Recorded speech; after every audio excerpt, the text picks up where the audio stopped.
Here we go. DNF Duel, brought to you by Arneezy and CIFGC. What's good, everybody?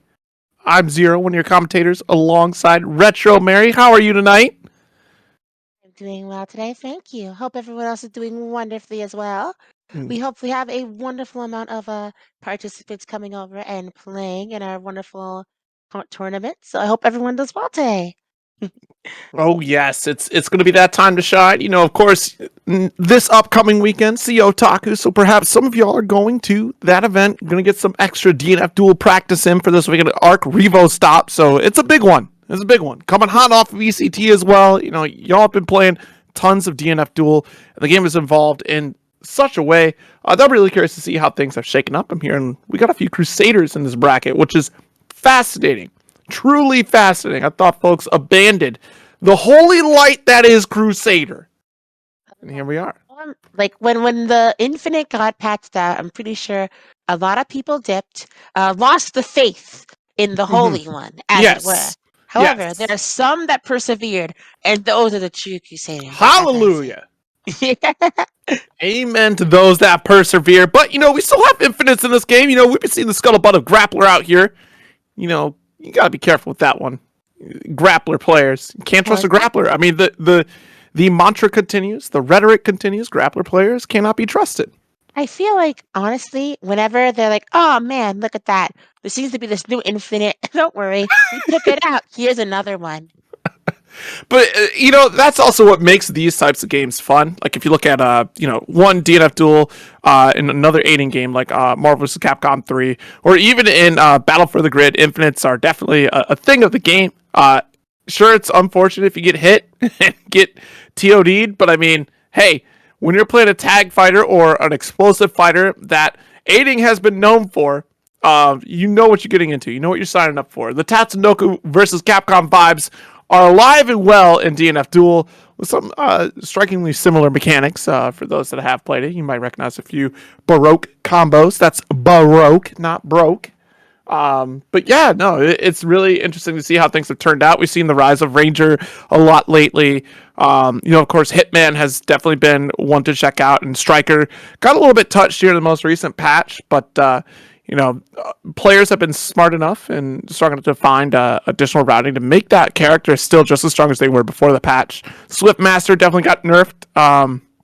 Not out of existence, but, you know, definitely a character that is attempted to be a little more normalized in this roster, but not. I haven't seen too much scuttlebutt post that patch around Swiftmaster at all. So but you it would have be a really character that was literally in their own tier, right? Because of how stupid they were. Like I'm a Velma player in like multiverses, right? I've been feeling this one recently, but like you have like it's deserved at that point. Like, come on. That's true. You know, it's also I'm a fan of bringing other characters up to equal strength of like stronger characters, because sometimes there's untapped potential from some characters. Like, I would love to see more Launcher. I'd love to see more Vagabond, or is it Vagabond? Oh my god, yes it is. I know that Launcher is considered one of the not more good characters in the game. So it's just like I'd love to see some of them basically try to come over, take an entire tournament and be like, oh no, right. Seems like we are wrong. But yeah, we got our first match though. But I was totally wrong earlier too. Not Vagabond's a different character in DFO. I was talking Vanguard, but yeah, Swiftmaster. We were just talking about Swiftmaster. Up against Ghostblade. The ground, just can't win at all whatsoever. No, not at all. Impossible for this character to win. Impossible. So how is Ghostblade, by the way? Ghostblade is one of those characters. I'm glad you asked, because I was just about to get right into it. Ghostblade is literally a character that has been slept on pretty early on in the life of the game here. One of those characters we definitely want to watch out for. Spends tremendous amounts of mana, but look at the rewards that you get for it, and the combo routing that Ghostblade can make can easily recover that mana. Don't want to be dropping these setups in the corner though, because that guy is going to be that guy in the corner with Swiftmaster. Here comes the thing that there's like you've used that. You used that tornado move like 5 times. I'm telling y'all. But I think that things like Ghostblade and I think Ghostblade does have range to beat out Swiftmaster's relatively super big buttons. But I think Ghostblade's like meter moves are gonna be the main way they actually get in during this matchup. Yeah, being able to use the ghost as like a pseudo puppet character is going to be really helpful, especially too using conversion routes to kind of set up ghosts, perceive forward, and then try to take down what Swiftmaster is attempting to do before they have to, because they'll have to block the ghost regardless. But here comes the route. Max can't do that yet. They had that beautiful read, and that's half of Ghostblade's life right there, and immediately opens him up for a second combo. Ooh, okay.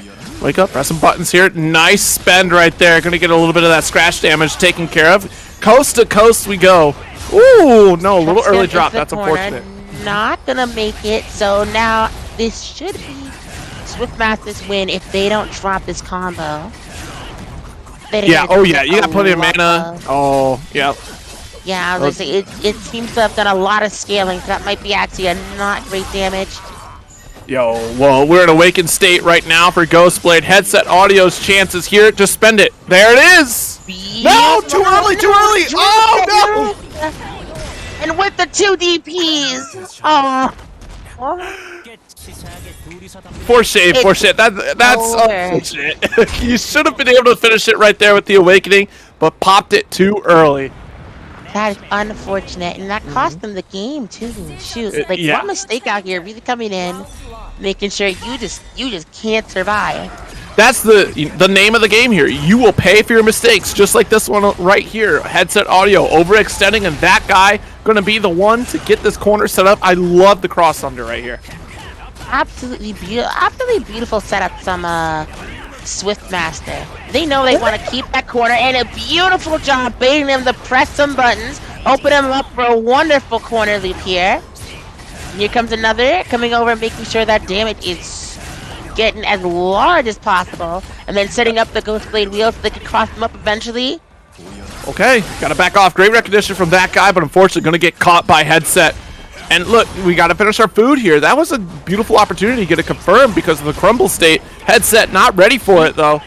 Speaking of confirms, here comes Swiftmaster coming with the confirmed kill. Very good job from Swiftmaster, recognizing the mistake that that guy made over there. Which one? That guy. I'm dumb. Which one? I'm dumb. I'm dumb. The guy. The other guy. So that one? Not that one. That one. Alright, that's a lot of scratch damage right there. Yeah. Tons of scratch damage. Oh no, got spent right there. Okay. I think we hit conversion right there just to go for it. Ghostmaster's starting to adapt to these setups, being able to catch them out of these of their movement and getting some good damage on them. Right now, Ghostmaster with a lot of damage getting poured on. It's not gonna kill, but one more setup can do it and make sure that they die. Ooh, good job getting them out of there so they can take advantage of that. And there's the awakening! Taking one round right now, making sure they get on that board. With such a beautiful animation as well. Awakening? Yo. Absolutely insane way to finish that round too. Alright, so we're caught up on rounds. Swiftmaster coming in with the early one in this last round. Making sure they get as much damage as possible. Starting with those loops once again. Ooh, and a grab. Ooh, we haven't seen from this player very often. However, conditioning them to block instead, making sure that they are able to take advantage. Yeah, and get a lot of damage off, and this should be it. Yeah, that definitely will. A perfect no less. 2-0 victory here for that guy. Right there on the screen, that one. Not the other one, guys. Don't make my mistake. Absolutely great job from both players, though. Honestly, I saw headset adapting to that guy over there, and it was some beautiful stuff when he was able to just catch him out of any movement he did. He's just like, no, I'm not letting you get in. You have to deal with Yeah. me now. And that's the thing for headset, right? The adjustment was happening so late in the set, and they weren't finishing their combos, or at least taking off damage from the board there. There were a couple of opportunities, especially when you think about the routing of Ghostblade, where Crumble State could have been another pickup to extend the combo into the corner. And Ghostblade is one of those characters, much like Swiftmaster, that their combos last long enough that your mana rebuilds, so you can keep going with your offensive pressure. And Ghostblade kind of needs you to finish an entire combo in order to rebuild that ability, in order to take away health consistently.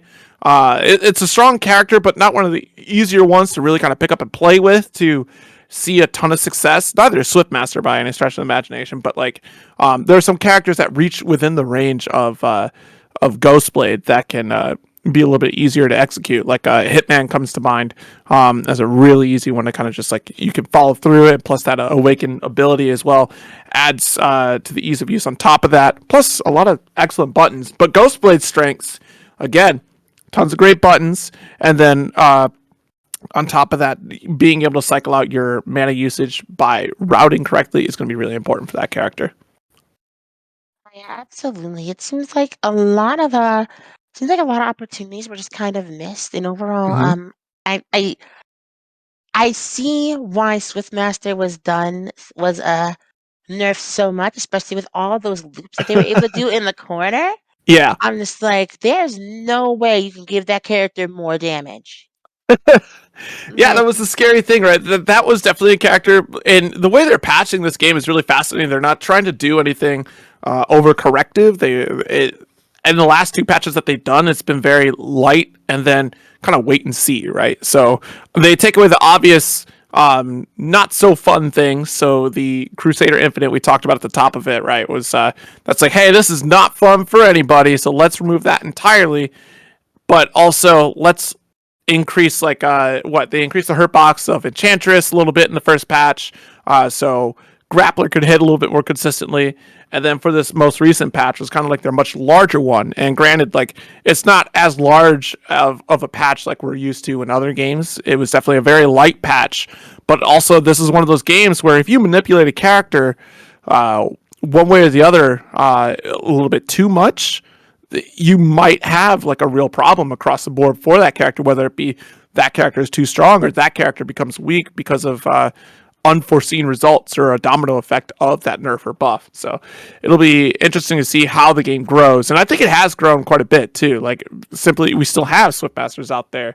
Hitman might be the next one. A Striker is definitely a character that can really kind of make it very challenging for you to fight back. But we don't see strikers winning each and every single bracket, either. So it's still a fairly consistent across the board, but I've seen some character varieties in the can opener series, for example. And we even saw at ECT, Yipes made top 8 with Kunoichi.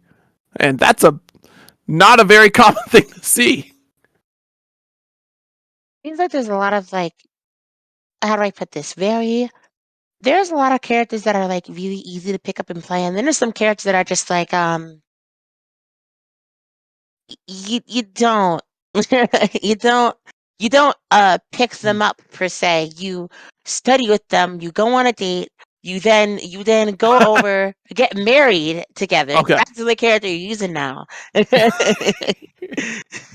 Yeah, this is one of those games that even myself, I play troubleshooter, but I've also thought about, man, Striker's really cool. I would love to play Striker. And then there's also Hitman that's really cool. And then we see the rise of Ranger as well. This cast of 16 characters with no additional characters on the horizon as of yet is a pretty well fleshed out, unique cast. They all have their own flair that makes the game really fun and enjoyable. And they all play really close to, or if not identical to, what they do in their main game. And I really feel like they chose some of the best representation of the archetypes. Of course, there's definitely Gunner representation here because you have about every single archetype of Gunner in this game. But even Berserker has a couple representations in here. So it's really cool to think about the roster that's still in DFO and the potential that they could have in the future if they do bring them over to DNF. So I'm really excited to see the future of this game, not only from a what if scenario of characters being added, but how these characters are currently in grow. And I think that's going to be a big part. Yeah, absolutely. I honestly think that a lot of the what is it called? A lot of the characters, that's what I like about mid-size rosters a lot, Mhm. is because a lot of times it's enough so that everyone's unique and you have another character to play it potentially. But at the same time, it's really hard to be like, it's not like Smash where you're like, oh man, now I get to learn what 80 and 90 matchups. Tons of characters, right? Yeah. There's just tons of characters in there. And I'm like, wow, that's good. I think that's super good. At the same time, it's like, if you're keeping competitively, you have to see what's different from Marth, Lucina, Pyra, Snake, ton of different like Right. people you just have to keep in your head. There's like an entire doc. I know there was docs for kill confirms, right? And each character can kill a different percent. So imagine a 90 character doc with each person where how much each one kill. Each one has to kill this combo. It's insane. Speaking of Berserker, we definitely have one over here coming out here. Berserker versus Crusader. God's faithful themselves versus the clearly the spawn Damon. Absolutely beautiful setup coming from a Berserker, immediately putting on the pressure, but with Crusader being able to break out instantly, come and get a lot of damage. Ooh, excellent roll through from Decent right now, looking real nice out here. And look at this, about to press into Awakened State here. If we just keep going into this Berserker Rage, that's going to be beautiful stuff. Oh, goes for conversion, cancel it to throw. Oh, no. There we go. We got a combo coming out already. Oh, no, dropped it. They could trap them and then trick them with a grab, going over to finish the round. Vagabond being able to figure out the way out of that whole situation entirely, making sure they get advantage. And ooh, look at that conversion! Very good job converting off their projectile. Okay, now we got this conversion combo coming through here. There's another conversion. Great call out here from Decent. And converts, but doesn't go for any extension here. A little bit too low after the fact. Heavenly Father, may we ask for forgiveness for this Berserker for dropping their combo upon the pastor that be. They not know what they hath done. But do makes a cross. Do show them the correct path of finishing these combos, and amen. In any event, I guess the god is not answering you because Crusader is on the field right now.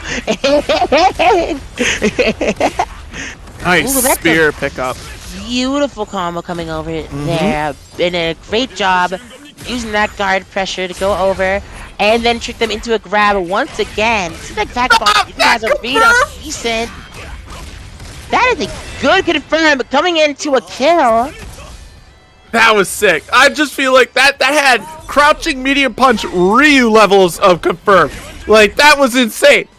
That was beautiful. Absolutely. I agree. This Crusader definitely knows what they're doing. Hopefully Decent can adapt more so that they're able to take the crown. But it may be a little too late for them, possibly, because they're getting hit into another combo already. Both their big buttons, they seem very similarly ranged at the very least, so I think it's more about outplaying here than anything else. So a problem here for Decent is that they're not able to set up the blood wall because Vagabond is absolutely going to be able to snipe it with the Holy Spear. Yo, this Awakening will actually kill. Awakening, that's actually dope. That's just barely going to kill, but it will. No, it won't! See? That was so close. This one won't kill. Comes from the brink of death, coming up on the third Sunday once again. This one won't kill though. There we go. The Diamond Spawn Berserker. That's such a shame. Decent needed literally like a pixel more of damage to get the kill. God dang it. That should have been beautiful. So no, that's not a will it kill, Void. It's one of those situations where that brown bar right before the mana is the kill zone. If you hit with Awakening when the health is below that brown bar, then it's a guaranteed kill. Where the 150 shows up, if it's below that, it's going to kill.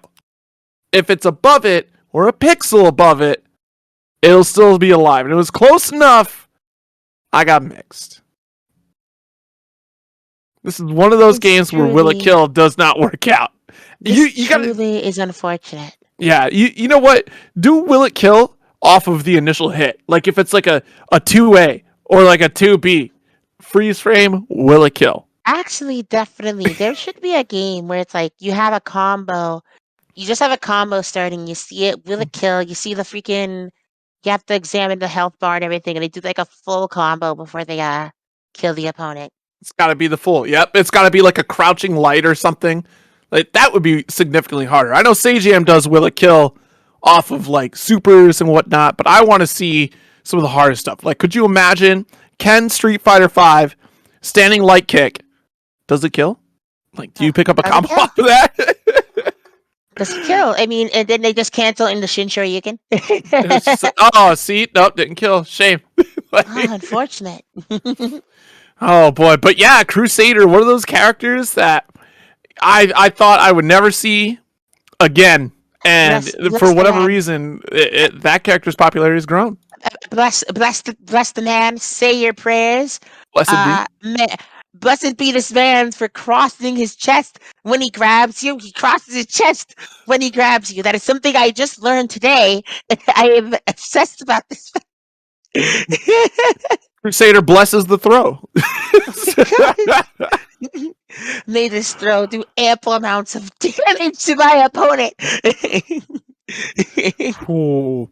All right, so that was our winners round 2. We have one more match in the winners round 2, but they'll have to figure that out in a bit here. Next up, we're either going to get the real Agent P or up against that guy who we saw earlier, and then Void FWQ versus Swanzo. I mean, it will be Void versus next up. Swanzo. Swanzo. Like, look, here's the thing, right? Here's the thing. Okay. Who would want to see someone fight a platypus?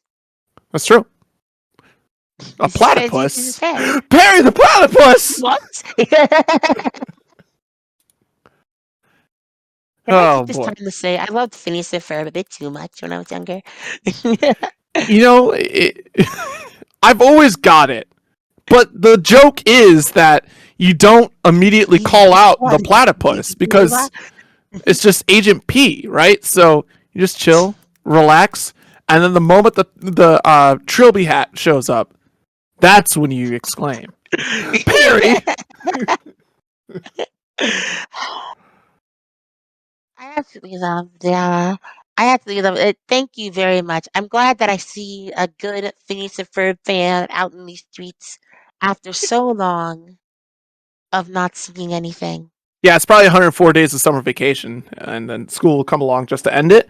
But it won't end the match-arena that we have here tonight. We didn't say it at the top, but the first round has gone through. Don't forget to check out the match-arena, and be sure to log in, claim a code. There's 39 left. If you've already claimed a code, don't sweat it. There's some quests along the side that you could do to get more free money into the pot, or tweet it out and let folks know that this event is going on right now. It only takes a couple seconds. Put it in your Discord if you want to. Let folks know, hey, DNF Duel is coming up. And help the players get a nice chunk of change for hanging out and having a good time. Play some DNF Duel. That was some smooth ass transitioning there, right there. Not gonna lie, that was absolutely fantastic. I 100% am jealous of you. I don't know what else to say about that, honestly. Yeah. It's all good, you know. It just this is why they hire me every now and again. Good. Y'all better see. They're so good. Y'all better subscribe to Zero Syndicate. Okay. Well, you could subscribe to Arneezy for 20% off right now for a single month subscription because it is September.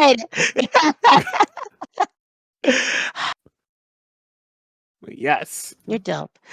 Well, you're dope as well, you know. So. Anyway, what do we know? Because we've seen what is it called? We've seen Give me 1 sec. My brain is frying for a second. That guy and Yeah, their that Swift guy. Master. What does the Mhm. real Agent P play today? It's been exactly a month since I've seen the Real Agent P play, and I tell you, And I'm they're gonna have to playing gamble and the guess they play Vanguard. Vanguard. I'm gonna guess That's they play Vanguard. that's a very interesting gamble that you made there. Yeah, big swing, and hopefully I hit my mark. Anyway, what do you think that Vanguard can do to defeat this overwhelming hurricane over here? Vanguard is the most vanilla ice cream character in this game. But Doesn't bode to make well. this vanilla ice cream character work, you had to put on the sprinkles, the gummy bears, the additional chocolate syrup on top of it, and that is the mana. You had to make big bets on your mana to make Vanguard really work. Vanguard has the reach, but to make it worthwhile, you had to spend, and unfortunately, getting comboed by Swiftmaster is not a good look. Yeah, unfortunately, you don't seem to be able to spend mana when you're just dying. So I would recommend not doing that in order to win. And it doesn't seem like that's happening right now. I'm not sure. Pete, do you know how to play video games? I don't understand. Oh no! Whoa! Look here, that guy is notorious for just unplugging controllers of their opponent here, and that's exactly what we're seeing here.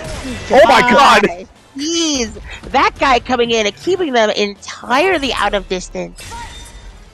I think it's a big problem because right there, I was about to say, their long-range moves seem to have a lot of startup time, which is very unfortunate considering, the character that they're fighting right now.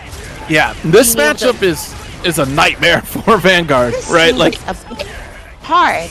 Yeah, Vanguard has to get the ball rolling, but Swiftmaster, it's in the name. Pretty swift, Yeah, right? they'd be pretty swift. Okay, there we go. Got our guard canceled. This is... Oh, no! Missed it, but that's okay. They're trying to get some pressure going on, but unfortunately it's going to be a bit out of range. However, with that metered move, they're able to get some going on there, but Swiftmaster turning it right back around, coming forward with this, not going to kill unless they do an ult. This should make up for a very good last-minute situation, and there they go! Beautiful job with that guy coming in, countering Swiftmaster. Vanguard, countering Vanguard. I know what I'm saying. I don't even think the DP actually made that guy block. Like, Real Agent P woke up with the DP, and I don't think there was... Yeah, I don't think it reached at all. But, yeah, okay, big starter, and there you go. See, look how much mana you spent for that, and it whiffed entirely. Have to be so careful. Unfortunate, because not only do they have a lower amount of mana at the moment. Ooh, never mind. Coming in with the DP there. Oh, they got exhaustion, which is unfortunate, so they have to keep blocking. And that nice mix-up with the grab. Very good job positioning their opponent to keep blocking. However, Vanguard messing up that combo, but starting a brand new one. Coming over, basically bringing them to very close amounts of health right now. This could be in Vanguard's favor if they are careful. Oh, okay, we're in Awakened State, but I don't think I'm going to have a chance to use it here. That guy should be... Wait! Oh, big DP! All right, please make this count. No, don't give Swiftmaster the space. Agent P, don't give them that space. You gotta go over, you gotta go in, and they have gone the space. Yeah, the moment the DP connected right there, that was the opportunity to go meaty on your offensive pressure. You're in a safe range. I'm pretty confident in saying that Vanguard doesn't have a hurt box on the spear. Chat can correct me if I'm wrong on that one there. But yeah, that was definitely a good time to go over, go on the offensive at the very least, make sure they have no room to breathe after they get back. And if you think they're gonna bait a DP, you just block that and then punish. Yeah, that was another DP opportunity. And with that wonderful little mix-up over there, they're gonna get another good opportunity there. Put out their orb, and then go for another mix-up opportunity. But with that is unfortunately going to be game. With a perfect round once again on their final 2-0 people. That guy being a big threat in this tournament. Absolutely. And Vanguard is definitely not the ideal matchup for Swiftmaster here. Vanguard's one of those characters that I do wish they would definitely buff. Vanguard needs a little bit of help here to be a little bit more viable. We saw, actually, if I remember correctly, overseas, or at least Rev Major, Vanguard had actually a pretty good showing. So definitely tune in for some Rev Major DNF Duel and check that out. Saw a few other good Vanguards out there as well. Plus, we've seen some in Can Opener too. Like, this character is not by any stretch of the imagination just dead on arrival. Just has some difficult matchups, and this is definitely one of them. And the fact that Vanguard has to spend so much in resources to really make their attacks worthwhile. A little bit more work to be done in the hands of a Vanguard player as opposed to, again, like like Swiftmaster. Despite being nerfed, the one with the biggest patch list in this most recent patch, and still a really capable character. And I think like this is a level that Swiftmaster might be pretty solid at for now, and other characters should be brought up to that level. In particular, Launcher, Vanguard. I'd be hesitant to say Enchantress, but some folks are really on that Enchantress train. I don't think we've tapped into Enchantress enough. That's a scary character. I do hear that Enchantress is pretty difficult to learn and very scary to come over and fight exactly. However, I do think that a lot of characters, things like Striker, things like Swiftmaster, possibly Inquisitor as well, have gotten a lot of popularity, and I think that like there's definitely like half the roster that is played, and then there's half that isn't. Yeah. And I don't think it's like, of course, that much of a split, obviously. I'm not sure if it's Right. it'll be more or less. But I feel like, this should get to the point where all characters can be played comfortably. Mm-hmm. Yeah, I'd agree with that. Like, if you look at the life of a game over time, like, people really explore it. One great example is like for Grand Blue Fantasy Versus. One, that game is pretty decently balanced, but across the board, like even the worst of the worst characters, like it's like everyone's like S through triple S, and their worst characters rank S. That's not the real tier, but I'm just saying in this example, like their worst characters rank S. It's like, oh no, you're the worst of the best. Like, darn. Specifically for Grand Blue Fantasy Versus, I like that ranking basically sounded like a gacha game system. True, right? Right. That's not the official tier list. So don't pull up any. I could make one right now, actually. You know what? I'm going to do that. That's fine. We need to go over and do that at some point. Yeah. That'd be cool. Because I like Grand Blue Fantasy Versus. It's a really good game. Great game, honestly. It's a solid game. I hope it gets rollback one day, much like DNF has. Like, it'd be great. Be absolutely great. It's just time. We need time. Just like how Uniclear is going to get rollback. Oh my goodness. But we're going to roll back into the next game here in just a moment. Void FWQ up against Swan Zo. Both players we've not seen yet on stream, so I'm excited to see. I'm very curious to see what they play, what they bring to the table here, because there's definitely a lot of talent that's going through the thing. But with that guy coming in, I feel like they have definitely been just storming through. Yeah, well, there's some players in this top 8, or not this top 8, but in this bracket that we've not seen yet that are pretty solid players. Devious Ways we've seen before. It's been quite some time since we've seen Devious, though. And, of course, Oxgemy is in the bracket as well. Still proceeding through on the winner's side. Zerky is in the bracket. Familiar name, of course. Good to see you again, Zerky. But yeah, still waiting to see how everyone else pulls up throughout the entire bracket. We have Black. That's it, just Black. I like the fact, I'm seeing one of these names, right? And I like the fact that one of their names is Oskizemi. Oxgemy. It's Oxgemy. Oxgemy. Dang it, that's not a cool pun. In any event, we have a Berserker versus a Ranger, was it? Ooh, yeah, there was a Berserker versus Yes. the Ranger. So So Void and Swanzo. we've seen Berserker's mid-range here, but this is exactly what I was gonna say. We're out here gonna see some of this zoning action with Ranger over here, trying to keep Berserker out so that way they can't push their own advantage. And with a lot of Ranger specials, I feel like they're able to get that advantage pushed pretty well. Oh yes, look at all the scratch damage that is available and already spent with the Hunting Hawk right there as well. Yeah, this is Ranger's game right here. Yeah, plenty of resources. If you stop dropping combos, Swanzo, still got the perfect go. Nah, still perfect, still perfect. So, yeah, this matchup is going to be really difficult for Berserker. Nice round start.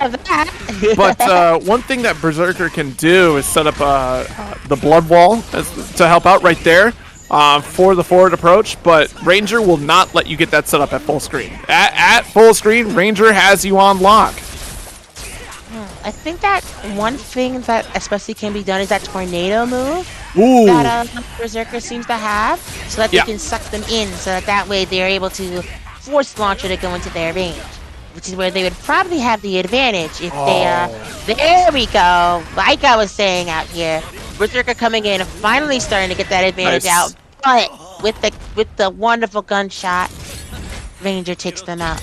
Yeah, that two-way absolutely gonna hit the mark there. Swanzo is doing a great job in a lot of these really sick combo routes, but unfortunately, they're only cool when you land them. That's the key factor here. We have the proper route.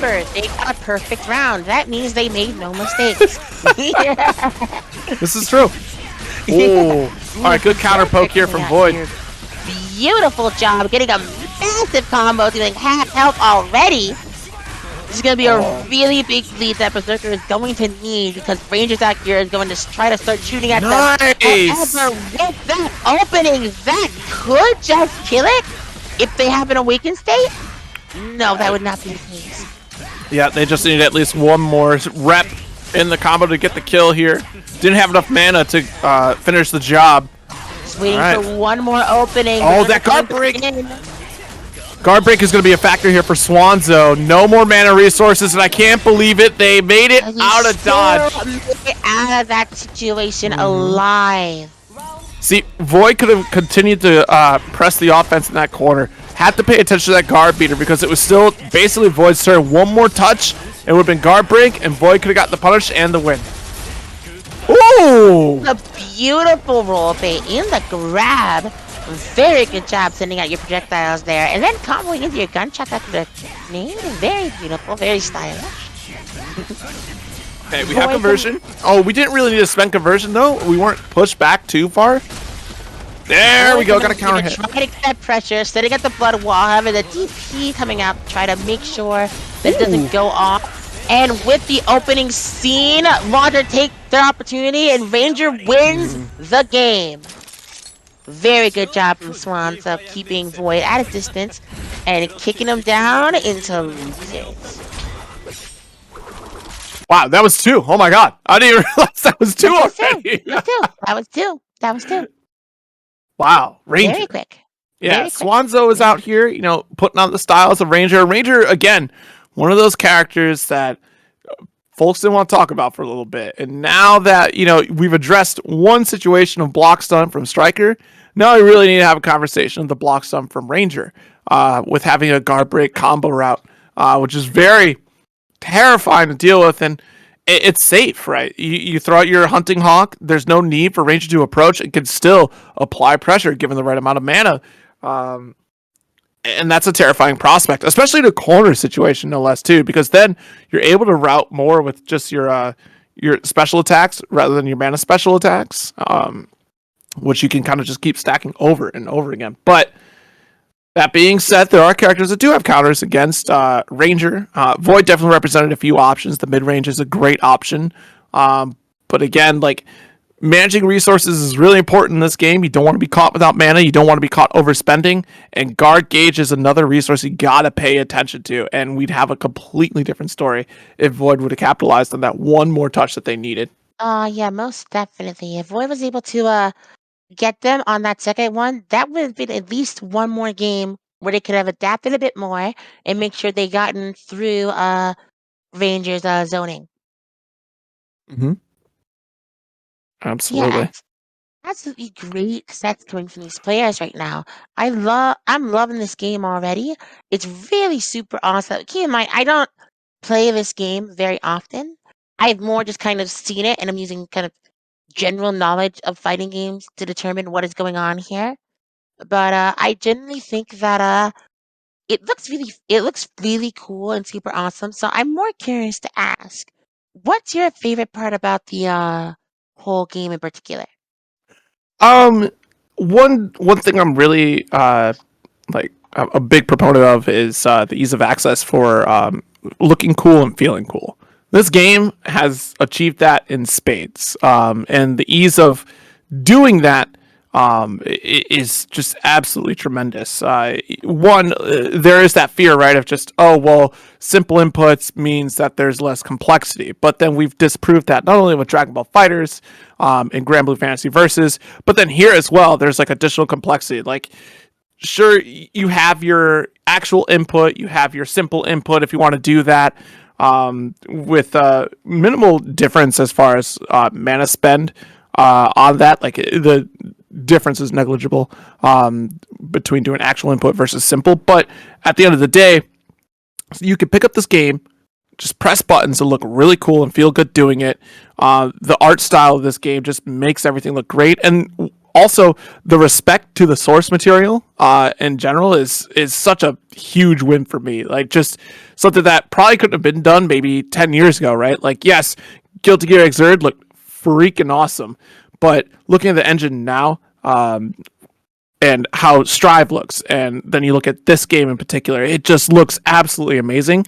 And what's a big win for this game is that I've had gamers that don't play fighting games look at this game and go, I like this. I want to play this. It's crazy, but I want to play. And you know what? That's probably my favorite aspect of it. It's just how easy it is to just jump in and have a good time.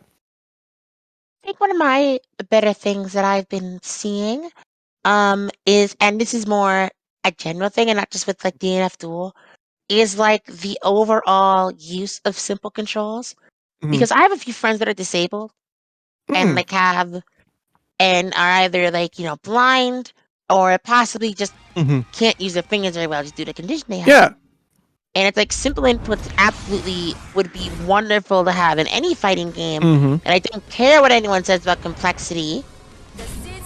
This is my hot take for the. This is my hot. I know I wasn't gonna say anything, Cap, but this is my hot take for the video. That's not a hot take at all. The more people that get to play and enjoy something this cool, the better. So if that means that you have a simple input just for accessibility purposes, and somebody gets to feel just as cool as I do doing combos, then great. That's awesome. There's no argument there. But you know what? You can't argue against Crusader's damage on Swiftmaster. Swiftmaster is a small framed wind mage and is dying. Up with Crusader coming in, punching the Swiftmaster in the face, making sure they die kind of slightly faster than typical.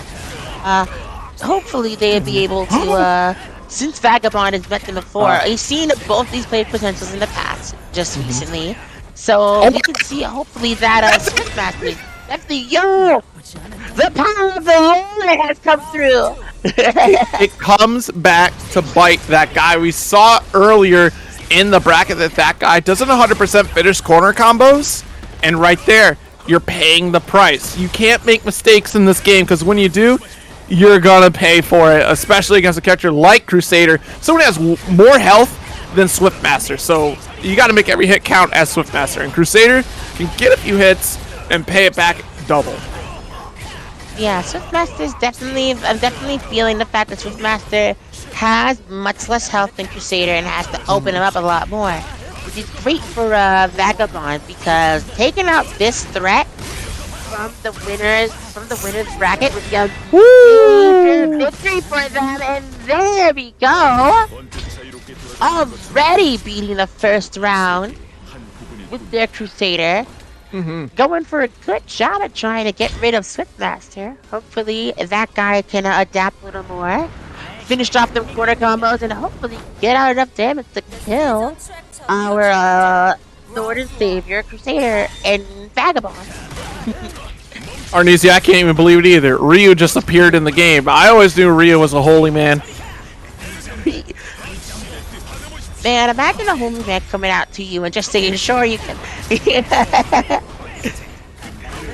Sure you can. Oh, yes, Lord. It's like, Gesundheit. Oh my gosh, very good dodge in the DP, putting Crusader into the corner. Very good place for Smith to have them in. However, Crusader going to probably survive this combo and then another one if they can't open them up very well. Yeah, they're going to need one more combo after this here. Oh, nice recognition that they were going to overextend. Oh, but that did not work out for them. Nice. Out here. Gen damage a little bit. Ooh, a beautiful job getting a counter hit.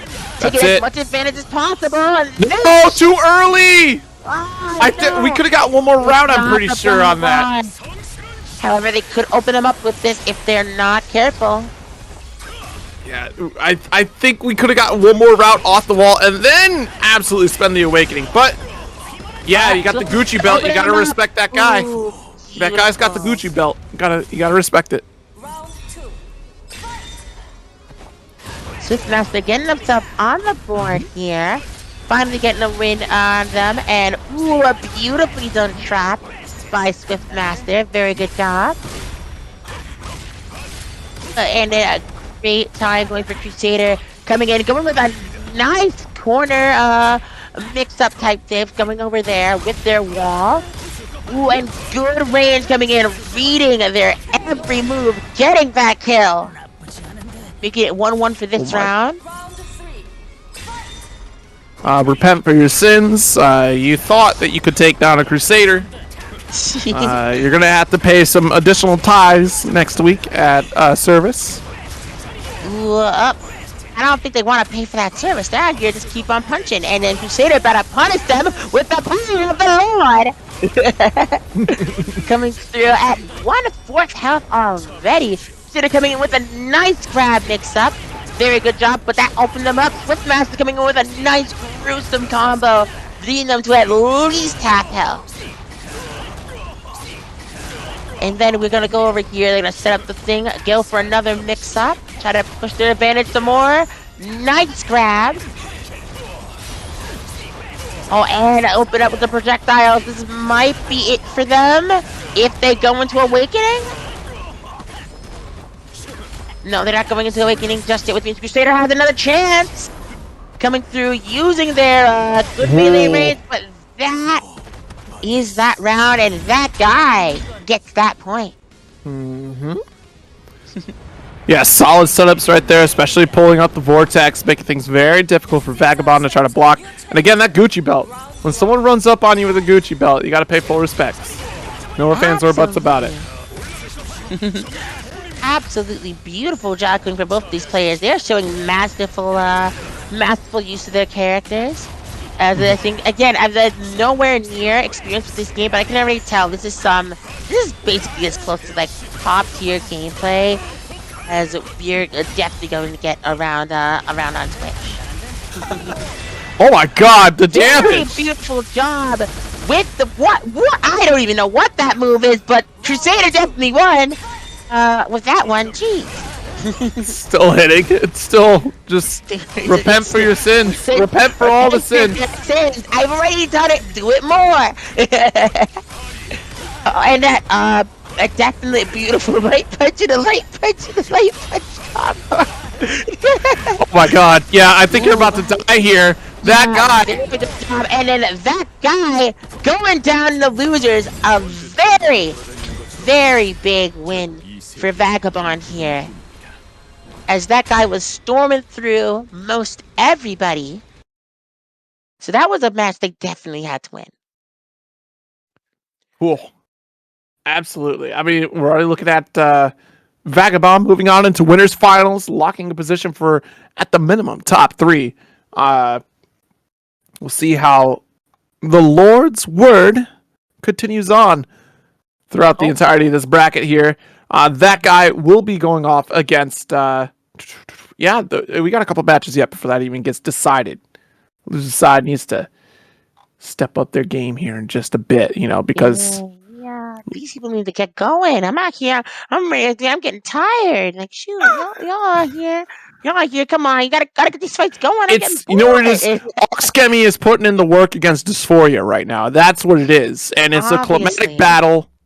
But as someone that deals with this heavily, Oxgemy, please kill Dysphoria with every might of your. No, I'm Oh my kidding. I'm gosh, kidding. this is absolutely aggressive. What the heck is a University of Alabama? I'm not sure. Alabama is this weird state. Not sure what it is. Pretty sure we destroyed that state a while ago on the American flag. But Jeez, we did. Oh my god. they can think. They can think. Just let them think. The regime will get them soon.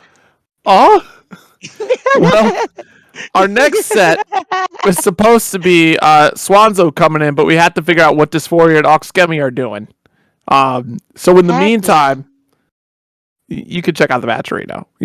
Just take a quick gander at all the codes that are there if you've used them or not.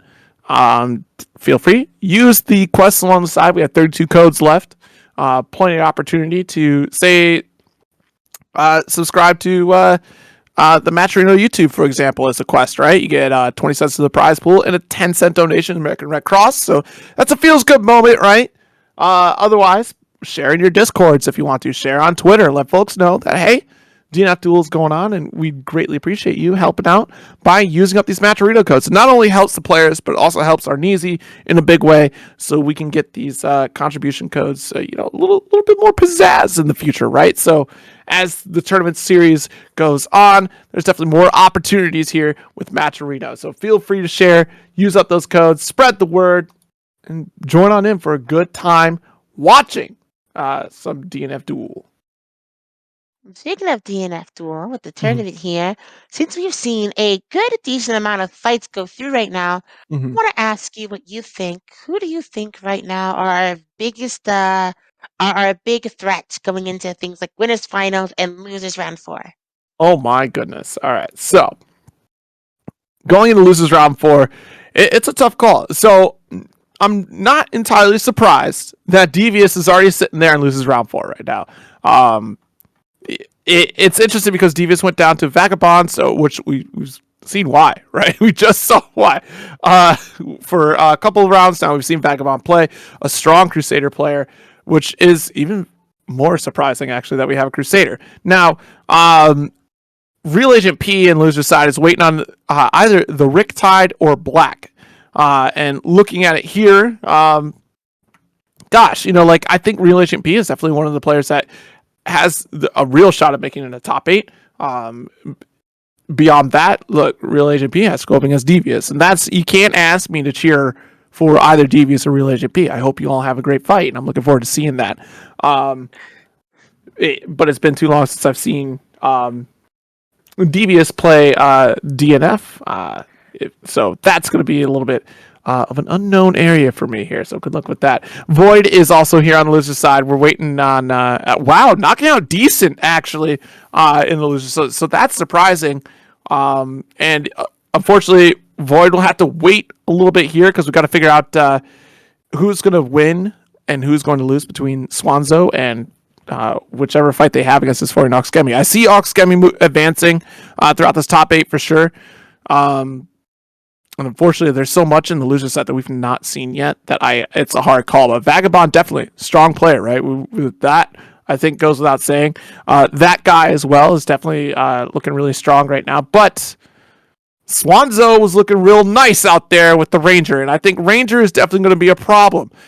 The problem, though, is going to be if Swanzo goes up against Crusader. I think that's going to be a little bit problematic.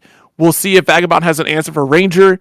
In a lot of cases, you would think that Ranger would have the advantage, but Jump Holy Spirit is a real problem to kind of counterpoke against Ranger.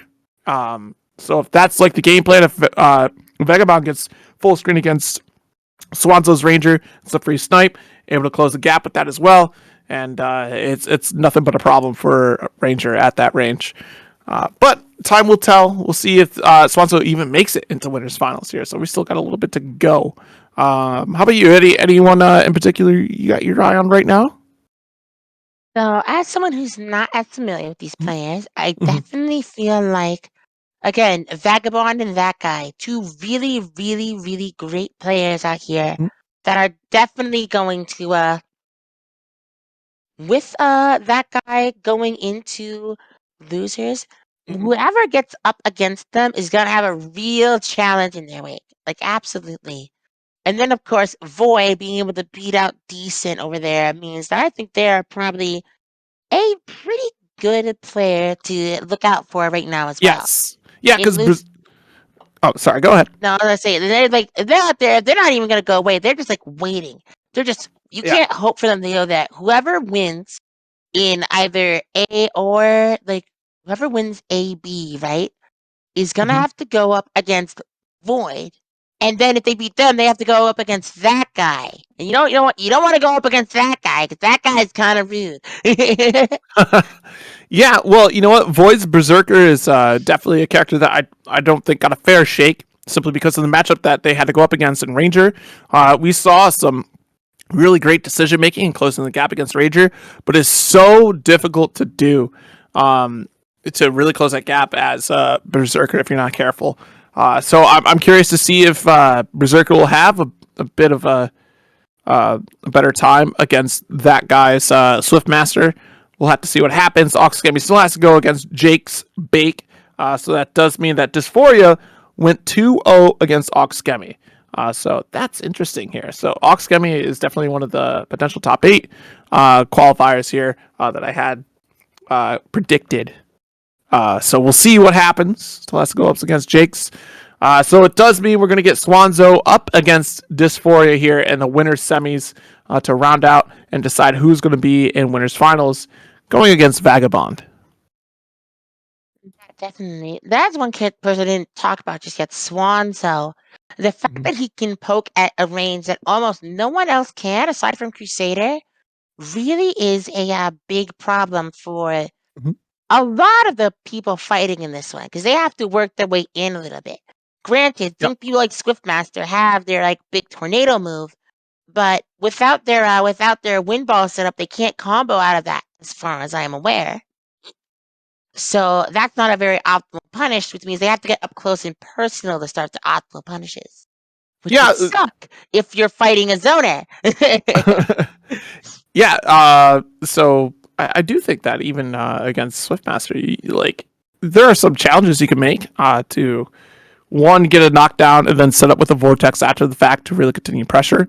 I think Swiftmaster will have a pretty fair shot of giving Ranger a run for their money. But again, like you said, that full screen scenario, Ranger is definitely at the one advantage because of such a fast 2A and it going full screen basically, or is going full screen. That's problematic. So we'll see how Swanzo does against Dysphoria, depending upon who Dysphoria uses in this next Definitely. match. We haven't seen Dysphoria play No, we much very haven't. often. So, who do you think they're probably going to use? Because they know who they know who Swanzo is using. They're not using Ranger, but Launcher. Launcher. All Launcher. right. So, like we said earlier, Launcher is one of those characters that needs a bit of help.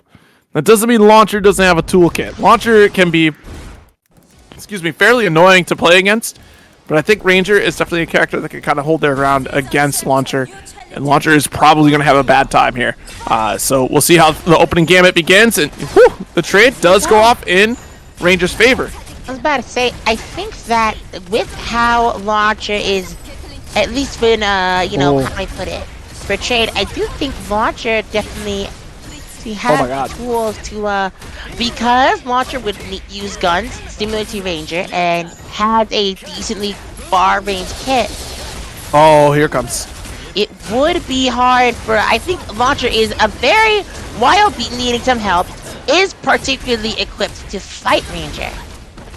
Yeah, the problem with the Launcher is that she has to get in this close range, like kind of the mid range, to really be effective. And of course, we did see that bullets interact with the projectiles that Launcher puts out, so it makes it difficult for Ranger to contest. But you're seeing grenade setups, Hunting Hawk setups is going to be problematic here. And we're awakened as well, too, so could have killed, actually, and just dropped it entirely. This won't kill, but I think they're going for a knockdown setup. Right. Like, you're resetting the neutral, taking a breather here. One more opener is all that you're going to need. And honestly, Dysphoria has had no problem with opening up Swanzo. There we go. Beautiful job. Dysphoria taking that first round already, showing that Launcher certainly, while needing a bit of help, definitely isn't defenseless. Well, that's the other thing, too. There are so few launchers that it's so difficult to really understand how this character works at a high level. So if you don't get this practice, then you might be in trouble. Well, they're definitely getting this practice now. They're dealing with the block setup with that grenade and the cannon back here. Yo, a beautiful setup with the EX, like, Super? Is that an EX Super? So one big tell here is you see Swanzo not challenging with two-way. Dysphoria is throwing out that larger fireball, the stand special, I believe it is. Yeah. Which is throwing the fireball that goes high. And you can duck it, you could challenge with two-way, get your approach that way, or even take the gap to try to roll and punish during recovery there as well. So Swanzo taking a moment here. Probably wants to slow things down because this is could be a rough spot. Going to character trying to figure out they're selecting characters again. Oh, okay. A character that I have personally never seen used at all. Lost Warrior. So very few Lost Warriors out there, but I think the idea here for Swanzo is the teleport, and that's going to be a big factor. Kind of close the gap against Launcher. If Launcher allows you to do it, because you can still challenge those teleports or just block outright. Yeah. Not their Lost Warrior already dealing their damage, coming in, teleporting around, trying to mix up Dysphoria, but beautiful job with that grab coming in, resetting neutral, getting them back to where they want. However, Dysphoria is trying just to fight to make sure they're in their effective range, and they've gotten back in, so it's going to deal a lot of damage to Swanzo. Oh, nice setup here, and that will extend with that grenade, or not the grenade, but the missile from above. Oh yeah, this is tough. You're done. Yeah, and this block string is gonna be really hard to get out of. But since they stopped blocking, that will be the kill. This is a phenomenal launcher play here. Dysphoria over here. Seeing someone we already saw immediately betraying everyone's expectations.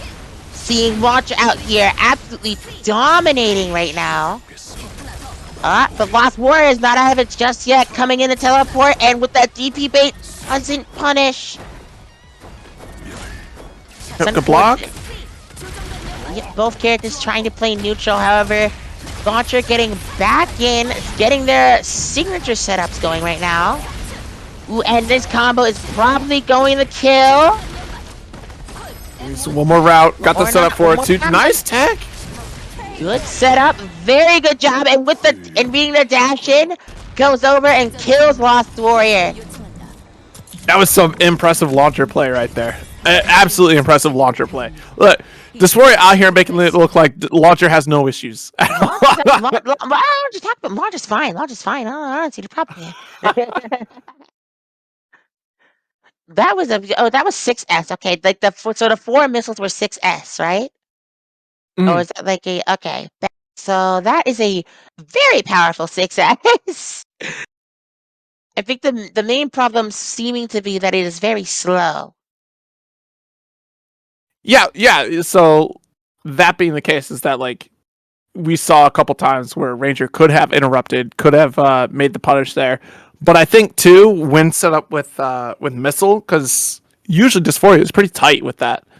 So the opening is absolutely terrifying. I just did like imagine dealing with your own corner pressure at like as Ranger, right? You know how scary your stuff is, and you know where the gaps are, but then you're like, but what if? Like the risk.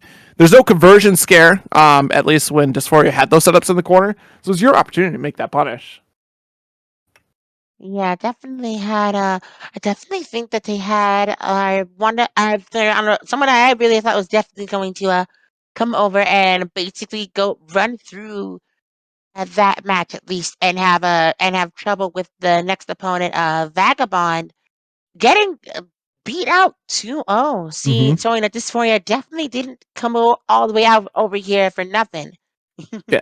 Oh yeah, absolutely. It just confirmed about that success right there. So because there's some confusion, like it even kind of threw me off. Like I forget that Lost Warrior is actually a tall boy. So unfortunately, Lost Warrior cannot crouch the success cannonball from launcher, but hit Ranger could. So that was the opportunity that Ranger could have made that challenge right there, in particular.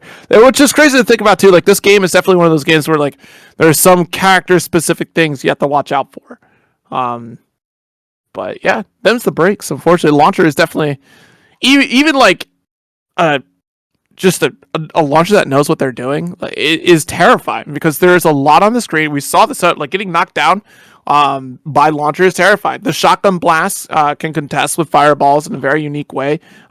Similarly to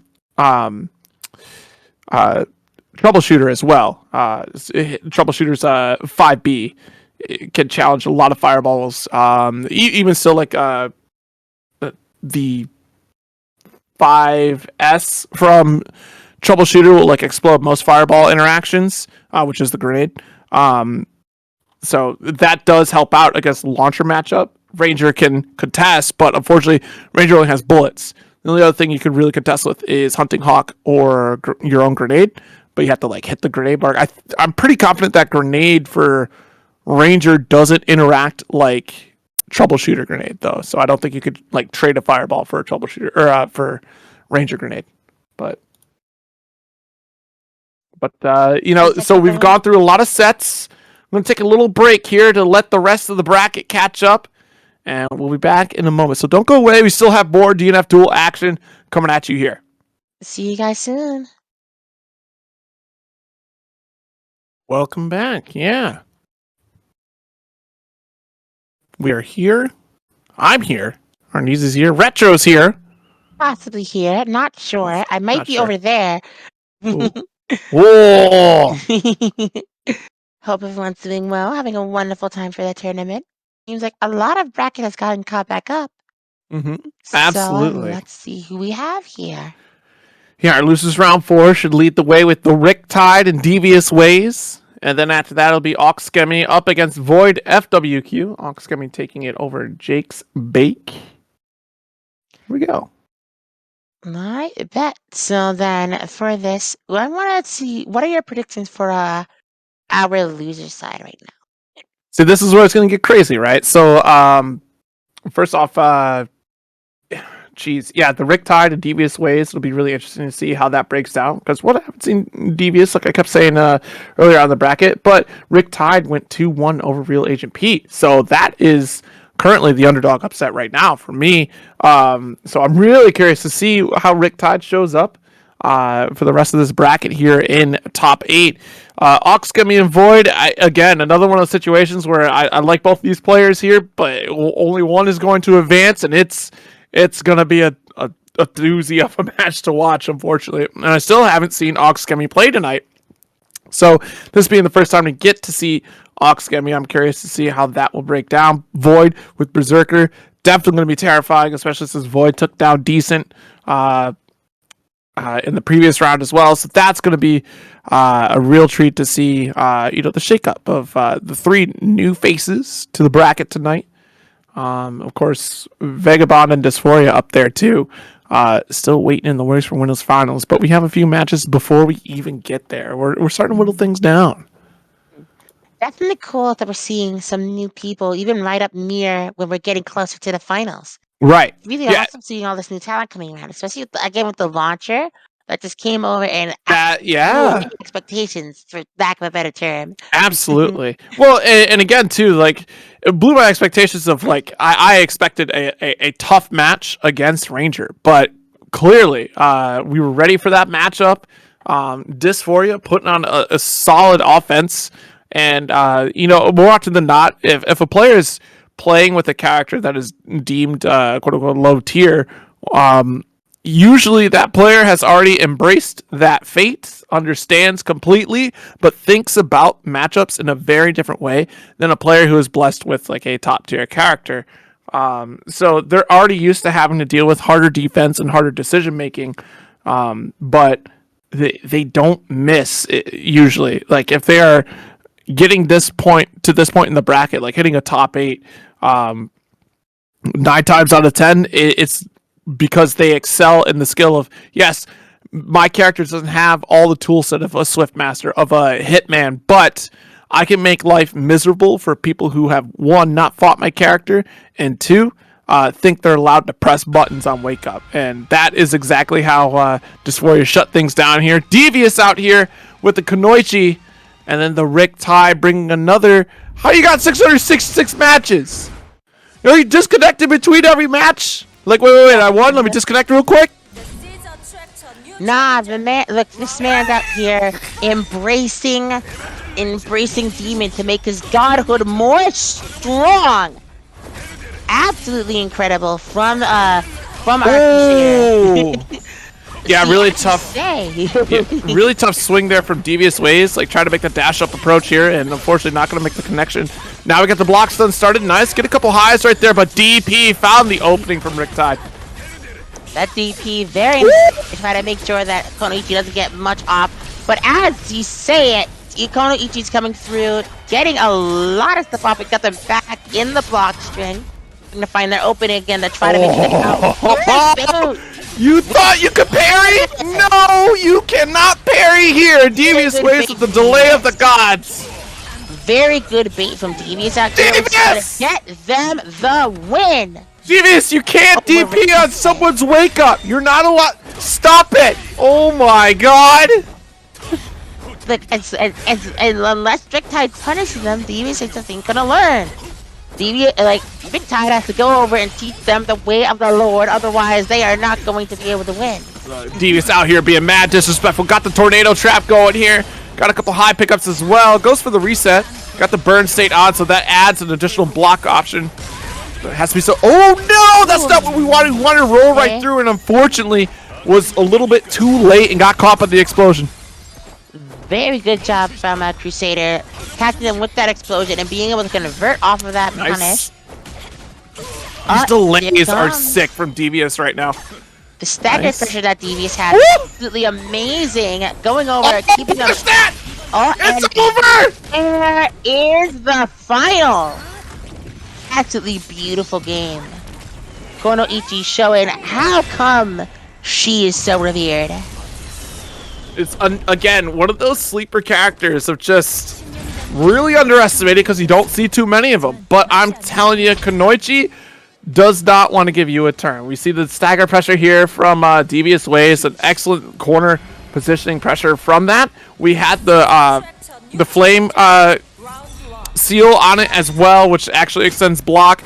We set up our kunai from the sky to really kind of stagger that pressure to get some, like, couple overheads while falling. Riptide is in trouble. Nice, but no confirm. Wasn't ready. An opening, just not getting over there. As I say that, him coming through, finally being able to get his opening, he needs to put them into his corner, the God's corner. Very beautiful job though, breaking out with Konoichi, getting him into a good block string. Will this be an opening that they can use? No, they cannot, as Crusader now gets Konoichi into the corner. So they can't get to move right now. They have to find a perfect opportunity to try to punish Crusader. Yep. Oh, wow. And not a moment too soon here. That guard gauge is at 50%, and unfortunately, the Hammer of Dawn. Oh, but dropped the combo. That's a big deal. Nice DP here. Had the flame seal applied. Nice check. The low! Oh my god! Devious is going to do it again here! And it's going to tail once again. That was close though. Actually, that is close. This might not hit. No, it won't. It was a pixel. It was a pixel too high. Oh no! Really? Oh, that's unfortunate. Well, more chance for the Lord and Savior Crusader to come in and make a win. Nope, never mind. What a comeback there from Devious. Very good job from Devious out here. Going all around Crusader. in a big defense, hopefully taking Crusader out here. Nice with the Flame Seal, gonna get the extended combo. Goes for a reset because of the damage mitigation, and the DP back here from Riptide. Nice. Very good job on the thing. Using that move very well to go through a lot of Crusader's moves, which is very good on Kono Ichi for knowing that that is a option that they have. And with that extended combo, they need one more in order to kill. Nice, that's an anti-air DP, and let's wrap this up. Devious takes it 2-0. Devious coming out here, showing us that all the new players have something to bring to the table. Yeah, absolutely. Well, Devious not a brand new player to CIFGC, of course. Devious has been like a mainstay of CIFGC and Arneezy tournaments as well. It's just this is the first time Devious is making that. In the tournament. Yes, exactly. So Devious put on a great show with Kunoichi, no less, which is always great to see. I'm so glad, one, I have character variety here, and two, the entirety of the cast is just a real treat to watch. They're all so cool. I love it. That's great, however, next the Konoichi over there has to fight our Ranger. So we'll have to see how that one goes over. I think that's another doable matchup for Kunoichi. You have your kunai throw is going to be a big deal. Of course, if Devious could continue that pressure that like we saw in this match here against Riptide, that can potentially keep Swanzo locked down on Swiftmaster. Swiftmaster doesn't have too much aside from obviously the DP reversal. Kunoichi's speed and has a lot of tools and accessibility to kind of close that gap. Flame Tornado is going to be helpful. The Toad Summon as well is going to be helpful to kind of push towards the corner. It's definitely going to be about who gets that corner first. Who's going to get the opening gambit in that matchup is really important. But before we get to that, Oxgemy and Void FWQ are going to be our next matchup. Yeah, so what do you think about Gemy and how they're definitely going to fare against Void here? So being that this is the first time we're going to be seeing Oxgemy on stream for today's event, I'm going to be surprised either way here. Void is definitely again, like we saw against Swanzo, that Void has Berserker routes, knows how to maintain like a really strong pressure heavy Berserker, but we didn't see a whole lot of like that mid-range presence. We didn't see a lot of like the zoning approach, like you mentioned, the vortex, the blood tornado that Berserker throws out to pull the enemy back in. We didn't see a lot of opportunity for that, and simply because Swanzo was absolutely covering it with the Rangers long range dominance in that matchup. And unfortunately, Void has to bet a lot on the Berserker state, the unique trait for Berserker, which sacrifices your health, but you get a few more rewards out of that on top of it, right? So Berserker is one of those unique characters, much like Troubleshooter, that can change the tide of the game. They can force themselves into an awakened state. And them being the only two characters that can do that, Void can rightfully play the game very differently because of that unique trait than the entirety of the cast. So it's going to be really interesting to see who Oxgemy chooses, how they approach that matchup, and whether or not they can prevent getting locked down by Berserker. Because if Berserker goes into that state, you're probably going to be blocking for quite some time, and a guard break is definitely imminent against that type of Berserker. Understandable. I can definitely see why you would definitely not want to try to block against Berserker at all, right? Because Berserker seems to 100% be the character that would be known more for guard breaks and guard pressure, as well as just standard, your standard rushdown action in the first place. So overall, it seems like we've got a lot of big threats coming in right now. A lot of good characters coming through, and then Launcher. I mean, Launcher, I guess. Yeah, the Launcher was the biggest surprise. I'm really excited that we have a Launcher making it this far in the bracket, on a winners finals position, no less. So I'm excited to see how that breaks down, how Dysphoria will handle Crusader. I think that'll be the true test for sure. But I think Launcher, and the way that Dysphoria has been playing, can absolutely handle that matchup. I don't think Crusader gets too many chances in that match aside from risking a parry or risking a DP. Opening Gambit is going to be really interesting because I'd have to check, but I'm almost confident in saying that Launcher might be faster than Crusader. Definitely. But I honestly think that launcher is has faster buttons than Crusader, at least by watching them. But at the same time, Crusader does have some decent range. So yep. I have to see what he can do. And his jumping hammer isn't very slow. Mm-hmm. So we'll have Yeah. to see what he can do to open up launcher when they get to that point. I almost wonder if the jump Holy Spirit is going to be the same effective tool to use against Launcher as it is against Ranger, because It Jump probably M could is. because Ranger is a Mhm. faster is like a faster character than launcher, as far Yeah. as I have seen. Yeah, and just looking at it, the startup frames for at least like for 2A and 2A is actually 8 frame startup. Launcher is actually slower. But So that sucks, Launcher. Sorry. I do think the problem comes in though. Ranger wants to be at full screen. Launcher Launcher. doesn't. Yeah, but again, Launcher is slower at that range than That is Crusader. fair. That is fair, yes. So So it definitely is difficult, but I think it's less likely that they're actually going to attack and more likely that they're going to try to go forward, mhm. which if so, they could possibly dodge roll underneath the projectile and then try to take their advantage from their mid-range position. Mhm. But that's just my guess. That's my guess right now. But overall, I just think there's some pretty good stuff that's going to happen during these next few matches. I hope to definitely see who gets over in the losers semis and in losers finals because I think those are going to be some really hype games. I think those are going to be some really amazing and crazy games that are going to happen. And then because winners finals is something. Personally, I think losers finals is always that one thing where it's like they lost at winners finals. That's great, but then will the underdog win? The person that made it maybe like through the back losers and just goes all the way back up, or will the person or will the winners finals basically happen again during grand finals? And then could an upset happen? Could an upset not happen? I always think like losers finals is like a big pivotal moment throughout a tournament.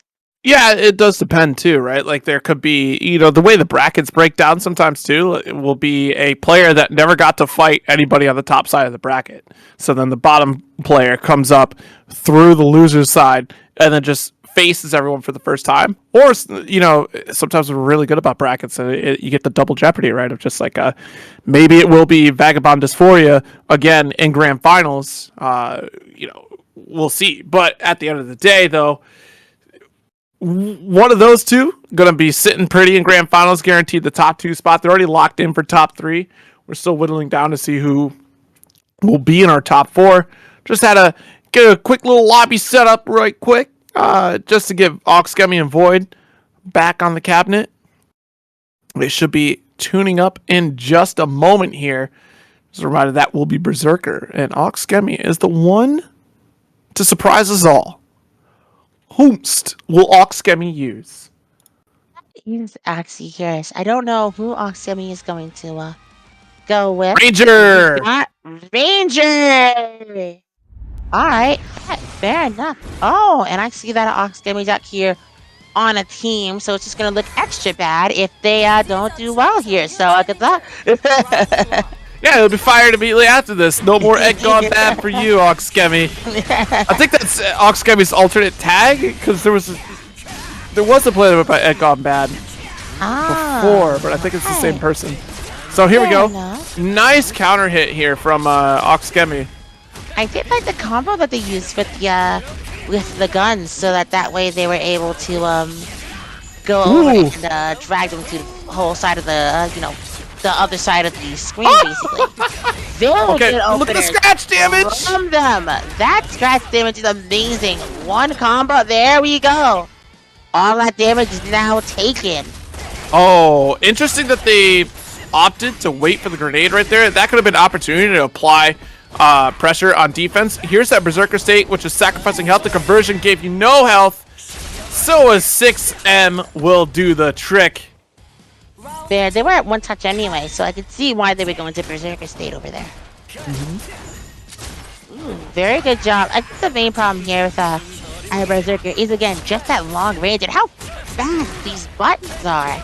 A lot of these buttons are just really quick and seem to be not, I guess, particularly powerful when it comes to red health. With scratch health, it's insane. Well, yeah, because the way this works, though, right, is like you build a scratch, and then you have to spend your magic ability to remove the health entirely. So that still gets the shot for the opponent to recover that scratch health. So you got to make sure you spend it. Your combo can be big and fancy, but if it's too long and you don't spend any mana on it, you're not getting the damage. Yeah, fair enough. Going over here, good DP from Launch over here, but nice DP from Berserker as well. Coming over, trying to make sure they get at least something out of this encounter. But it seems like they're going to go over and go into a full screen super combo. Yes, beautiful awakening here. We'll get the W. Oxgemy taking that first game. Very good job from Oxgemy. Going over, trying to stop Berserker in its tracks and absolutely succeeding over the tap back.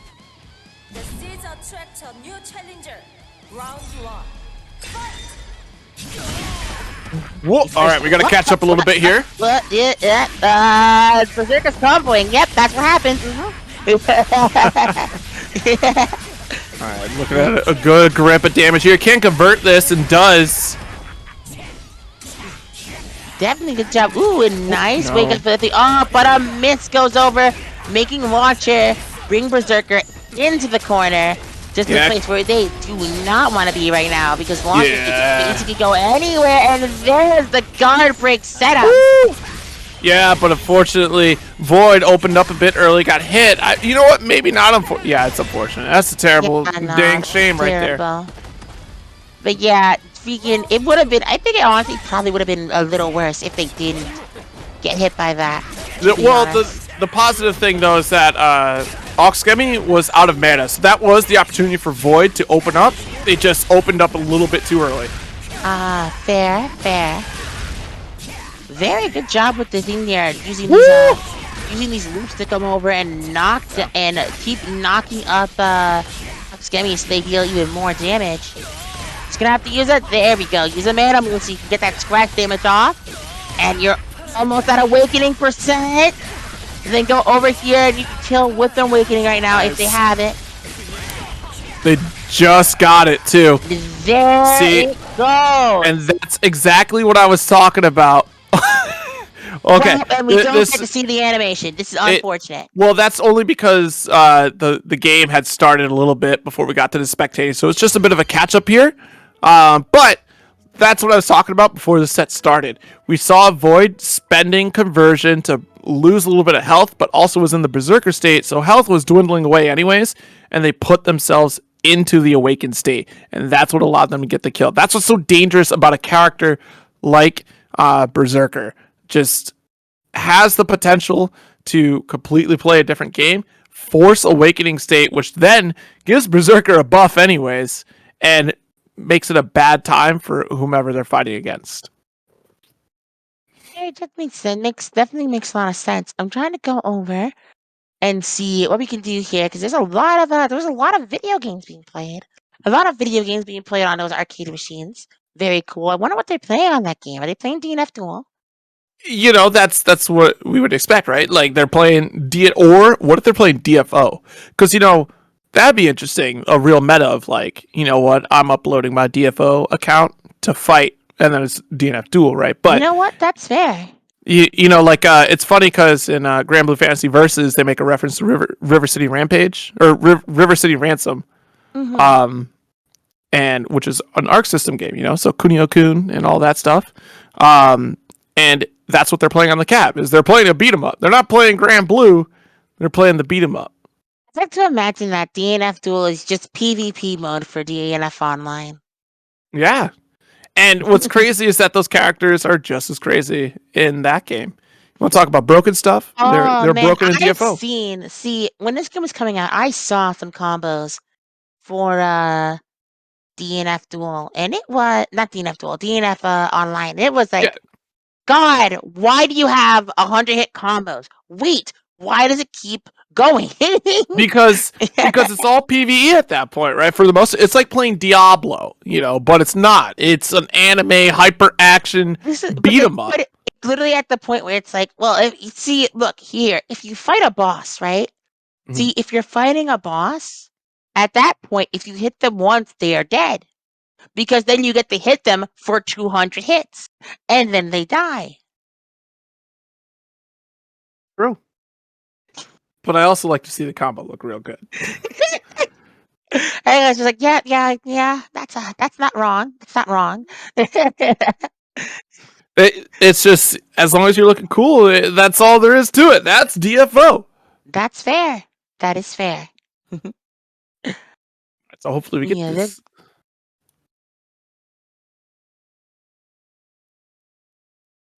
all right, bet. All right, bet. So we got a decision over here. We got Void winning the first round, and we're gonna reset that second match because the match didn't get counted, unfortunately. So we got Void having that first round in that match, and we're gonna have two more. And hopefully Oxgummy will be able to come over and keep sealing the deal, or Void will come in Wait, and hopefully make a Void doesn't have turnaround. to. Void doesn't have to play a whole game, right? It's just Void has to run the. play has to win one more round. Oxgummy has to win I too. no. I'm talking about the whole game. Like Void just won the game, right? Oh yeah, Void. Okay. Yeah.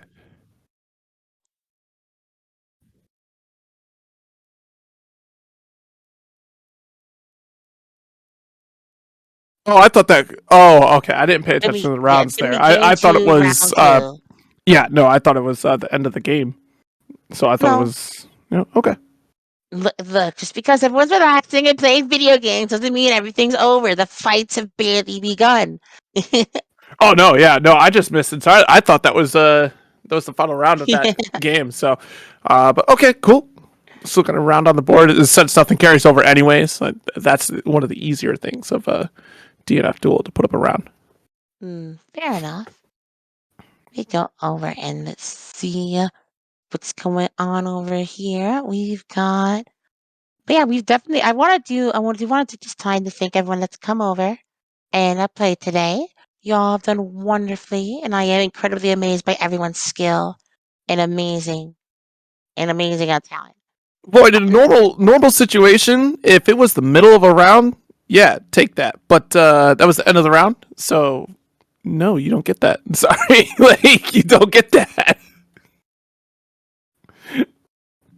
So Void took that round, right? Look, the entire Void's astral. Why am I saying this like this fucking blaze blue? Void's awakening. Sorry. So Void's awakening. yeah, because Evie. Oh shoot! All right, well, I'll be right back. uh, guess it's just me. So how's the weather doing today? No, I'm kidding. But yeah, Void Super was so powerful. They just absolutely destroyed the entire server, and it's gone now. It's all gone. Void was so strong that they killed DNF Duel. That is all. Clearly there's no more that can be done. But yeah, hopefully everyone else is doing that. But yes, thank you all for coming over. Thank you all for playing. It was greatly appreciated seeing everyone here. And people that are obviously still in the bracket and people that have left due to unfortunately losing. You guys have done amazing, and I am incredibly impressed by everyone's skill. In any event, hopefully these things. Excuse me, my cough. In any event, hopefully these things get sorted out quickly so we can continue going over with Void and Oskami, so that one of them could face that guy and have a real heck of a fight coming in. Because that guy's Swift Master is super good and definitely is there. I think they can definitely improve again with their wall combos, but if they're able to get that together, you have an entirely real threat going on. You have an entirely real threat happening, and it's all in the next round. So it's like I don't blame anybody for taking a small break or anything like that. In which case, here we go. We're going over here. Monster coming through. Oh, Void with that DP. Very good on Berserker, trying to make sure to keep the thing with the suction, with the suction wave coming over. Oh, and them missing their projectile, leaving Berserk with a very big opening. If Void gets this one, this is round 2, so they win their round 2 match. Very awesome. Assuming this one's going to be a figure first 2, therefore, overall, very good job on being Void really coming in and making sure they can get around Oskami's range. I'm gonna take over here while he deals with now Void Fair enough. dealing with all this damage with the setup. Does not block the conversion. You gotta watch the dodge. In this case, Void coming out here and finishing off Ranger once again. Very good job being able to take that game. Incredible job by Void over here, who wanted the game originally and then said no, so they're like, I'll just earn it real quick. Void 1 and Oskami by 1. This is going to be an amazing, incredible round 3. Let's see what happens. Time to set right now again. You know, both players are playing wonderfully well, though. But the thing is, Berserker, once he gets in and once you're like not able to block, you know, if you don't block him, you're just gonna lose all that health. Wow, the conversion into the throw. So good. Very good job for getting them into the throw with the threat of those things hitting our ranger over here. And with that might just be it, or at least there's one more touch they have to take. There we go. That is gonna do it. That is that game. That is that round, at least. Not that game. My bad. Do a very good job of trying to close the distance in on them immediately, because they know if Oskami gets any range, they're gonna take the entire mile. This jumping hit though, doing them wonders right now, especially its metered version. Yeah, Going over everything of the two there. It's one of Berserker's best combo extensions. As well, so you need more things like all this. You need one more setup to be able to kill more. Oh, never mind. There we go. There we go. They got the setup. Ranger's already out here just putting them in the blender. Absolutely running through our launcher, Okizemi, who is now out of the tournament. However, Void is going to have to fight that guy. That guy. Well, you know, And then hopefully they're able to win.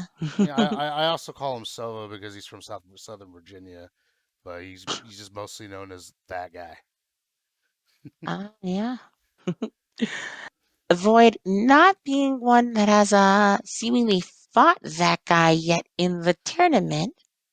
However, Void is going to be, how do I put this? I think Void is definitely going to have a time with that guy and their Swift Master coming through. Since they do have some relatively big buttons, Void may have a bit of trouble. However, seeing how they dealt with that Ranger, I do feel that Void has a chance of dealing with Swiftmaster's close range moves. Yeah, the thing is, Berserker is definitely a high risk, high reward character, and really needs to get in there to be able to just deal all that damage and be able to have the right setup, to be able to continue on with everything. So Yeah, I definitely see that going through. However, I think with Berserker's longer range, at least when it comes to normal buttons, I want to say normal buttons, but like with most of the buttons, Berserker seems to definitely have longer range, which I think is going to give them the edge here, personally.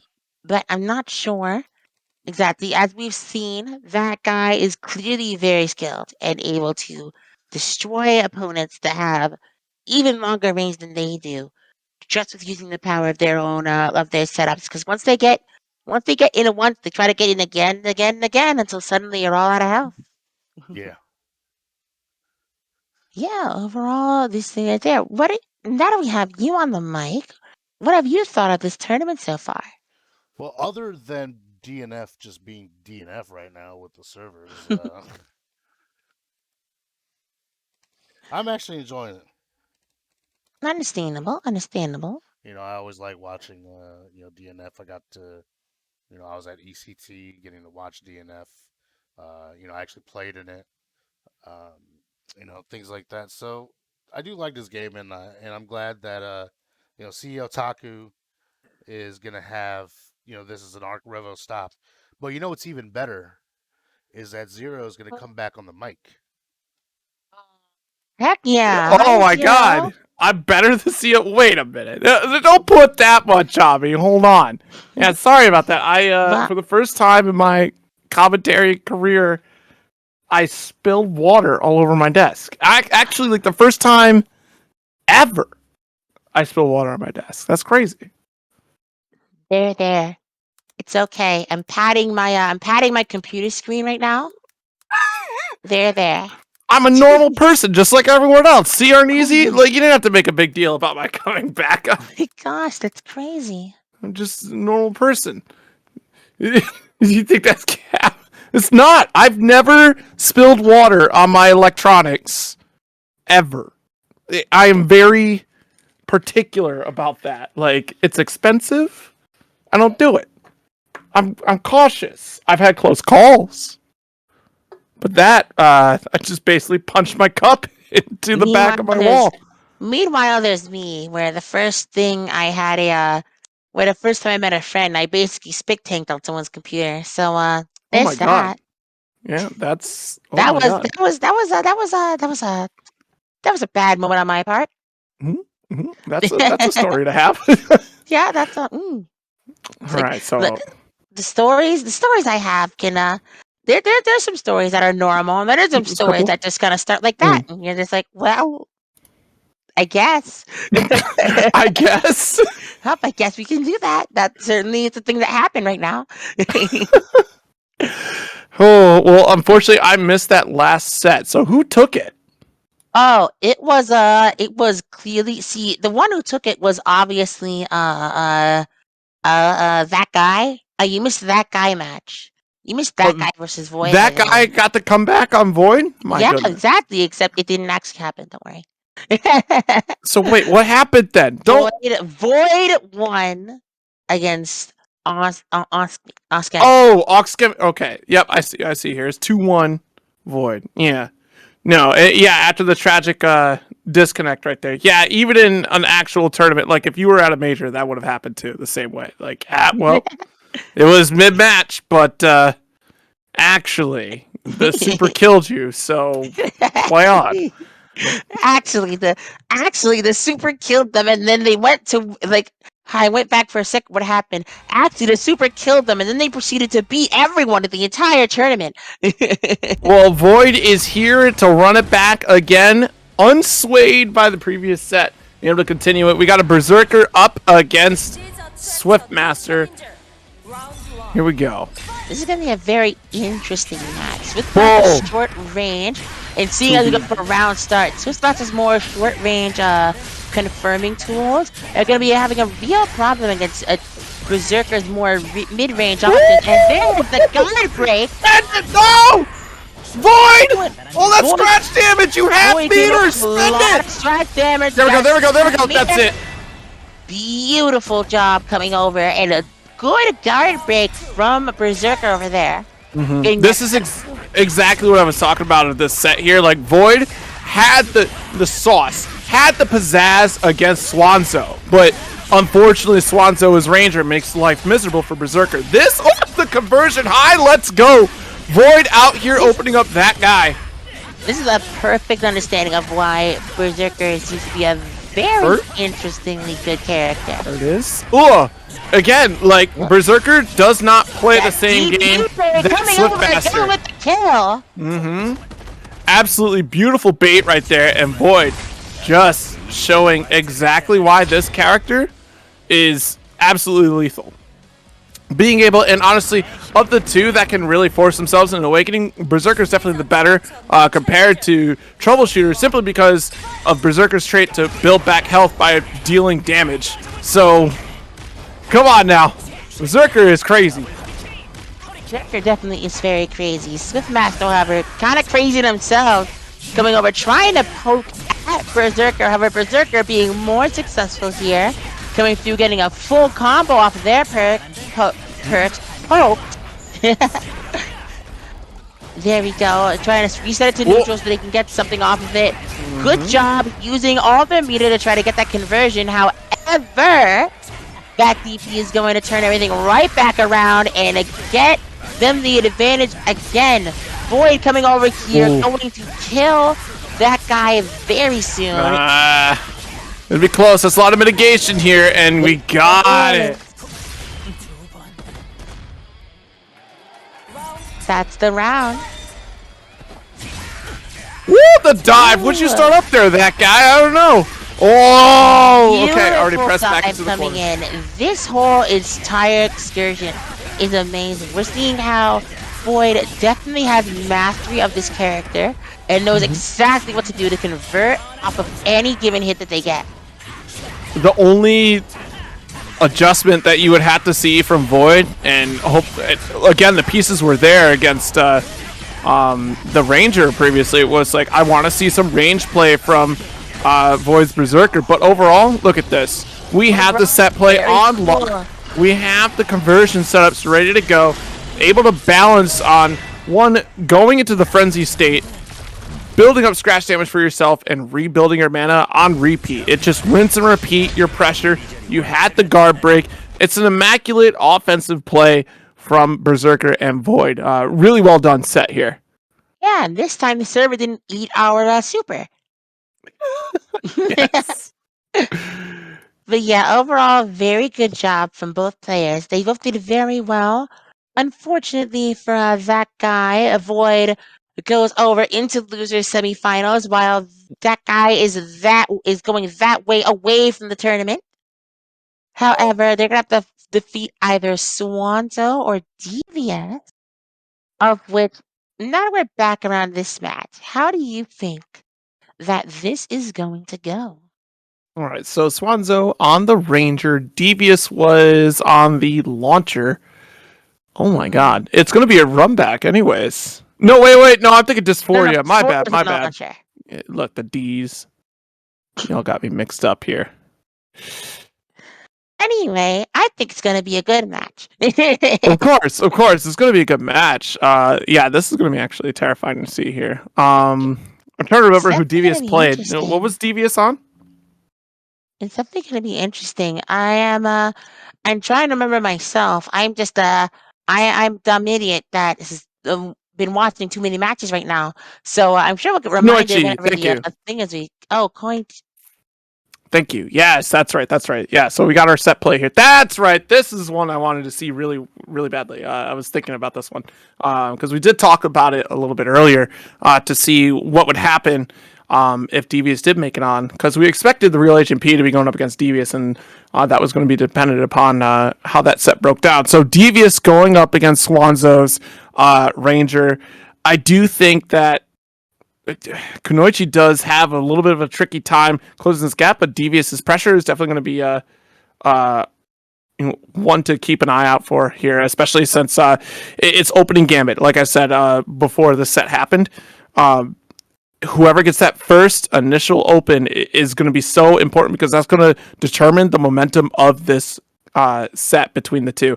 I think if Kunoichi gets that initial knockdown, she's able to set up at that point, apply her Toad Summon pressure. We're talking Flame Seal as well on top of that. I do think that Devious has a strong shot. You have some range options, but Ranger has the faster interrupts in 2A against that. So I think that's going to be the difficult point, because once Kunoichi gets full screen, the best that she has is to try to dash forward. She does have her teleport, but she locks herself in the air. She does have that air dash as well, but really, you're already committing yourself to an aerial position. You have to remain within either the mid-range or just close up, and after that, like, I think it's just normal Kunoichi set play, and it's not said and done by that point, because Ranger does have tools to get you away. Not only just DP, but has excellent buttons to go for interrupts. So it's going to have to be an airtight set play from Devious to really close this out against Swanzo. So we'll see how that match goes. Yeah, I definitely think that it would be something, but especially since how do I put this?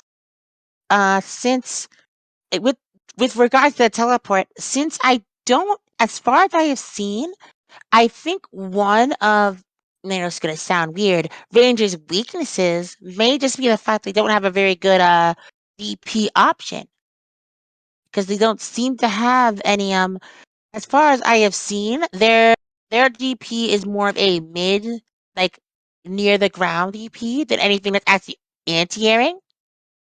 So they don't have very good so as far as I know, they don't have many good anti-airs there, aside from like spinning. Whether or not we go into Inquisitioner and just ruin anything I was saying, okay. Yeah, even still, like the DP from Ranger, it's still got the invulnerability, and that's the important thing. But here, yeah, just like you were saying about the normals to go for anti-airs, Inquisitor definitely has a lot of great setups, and also we're talking about damage over time with Inquisitor as well, but we've already spent all of our mana in 2 interactions. That's the problem with Inquisitor, that she's a big spender on it. And to get her really going, ooh, nice! Very good grab, going over here, trying to interrupt, make sure that they can get their meter back. Very good job. Jeez, what an overspend, though. Yeah, that was a really big overspend. You're seeing the delay on the meter regaining because we exhausted here. The flame carpet, Devious in trouble. There we go. Going over here, trying to get some good combos coming out while they don't have their meter right now. They're trying to at least use it. Ooh, and that's going to be some extra damage due to the wonderful gasoline into fire setup. Very good job from Swanzo, showing just how good they really are here and how adaptable they can be. This is a very interesting matchup, though, especially because I didn't expect them to come over to bring Inquisitor. Yeah, what's crazy too is like the unique trait of Inquisitor on this particular matchup, right? Is if you do get Essence on the opponent, that's going to punish Kunoichi, because Kunoichi needs MP setups in order to be extremely effective on the approach. So removing that from the board entirely is very problematic. Swanzo trying to turn this around here. There's a massive light lead. The DP of the Sentry here. One touch for both players into Awakening will do it. Nice guard cancel. Going over there, trying to make sure to set up. Oh, but they jumped into the move, giving Konoichi that round. Unfortunate for Inquisitor. However, starting up with some set play already, both characters really knowing how to use set play to their advantage. Okay, got the Toad set up here. Not getting what we're looking for. We wanted that ground bounce to extend the combo. Nice DP and able to get the confirm. And this is definitely going to leave them in a really bad spot right now, as they are going to use the Flame Tornado, and that was a perfect KO. Tough situation to be in that corner. You had to really guess on that situation, right? You had the fire tornado that does come up there, makes things very tricky for the opponent as well too. So it's bad news bears. Yeah, overall, ooh, a good run up confirmed from Konoichi. However, not getting exactly what they want, getting DP'd for their troubles. Switching the corner over here. Very good job from the Inquisitor. Now let's see if they can go over and get more meter back so they can get some setups up right now. Nice DP, or guard cancel, excuse me. Summons the Toad. Nice. Tries to go for that double jump. Nothing doing. Ooh, but a good job from them. They're both just trying to play footsies, trying to get that in, and there is the in we're talking about. Inquisitor coming over, going to get a very big combo right now. Not getting the full thing, unfortunately, because they don't have enough meter. That fire seal being able to go over, tricking them into making a move, being able to have that explode and then have the damage needed for this kill.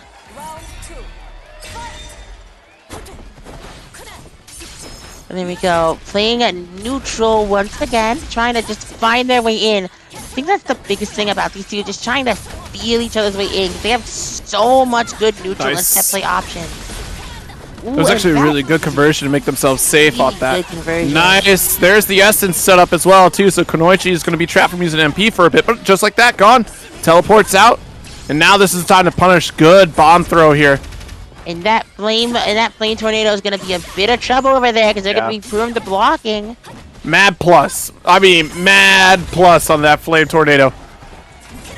That tornado dropping is kind of unfortunate, but we do have the flame nice. into a good combo. Ooh, dropped it, but still, no, you gotta confirm it. That was a 2L right there. Oh my god, I'm terrified here. The low. That's it. It's over.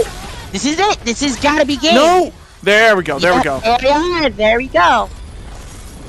Oh, and they are getting killed at the stake, as they clearly deserve. What? Oh, no. They know what they did. They're fighting them. That's why they deserve it. Clearly, this is how it works out here. Don't worry about it. This is how it works in these streets. Nice block there. All right. Delays normals with 2A. Nice toe pickup as well. Fire breath goes for another setup. Goes high, double high this time, but no, wasn't gonna believe in the confirm. You like the setup over there. Unfortunately, they didn't follow up thoroughly enough, therefore they don't get all the damage and they get DP'd again. But that good opener is going to lead to some decent damage. Not perfect, however. Inquisitor does have an option to get that going. And with that bait, beautiful job from Inquisitor. Goes over, sets up the gasoline, and makes sure to try to put them on fire. And then the grab comes through. Alright, good job trying to just make themselves safe, having a lot of chip damage, having one more pixel, and there it goes! Inquisitor getting on the board.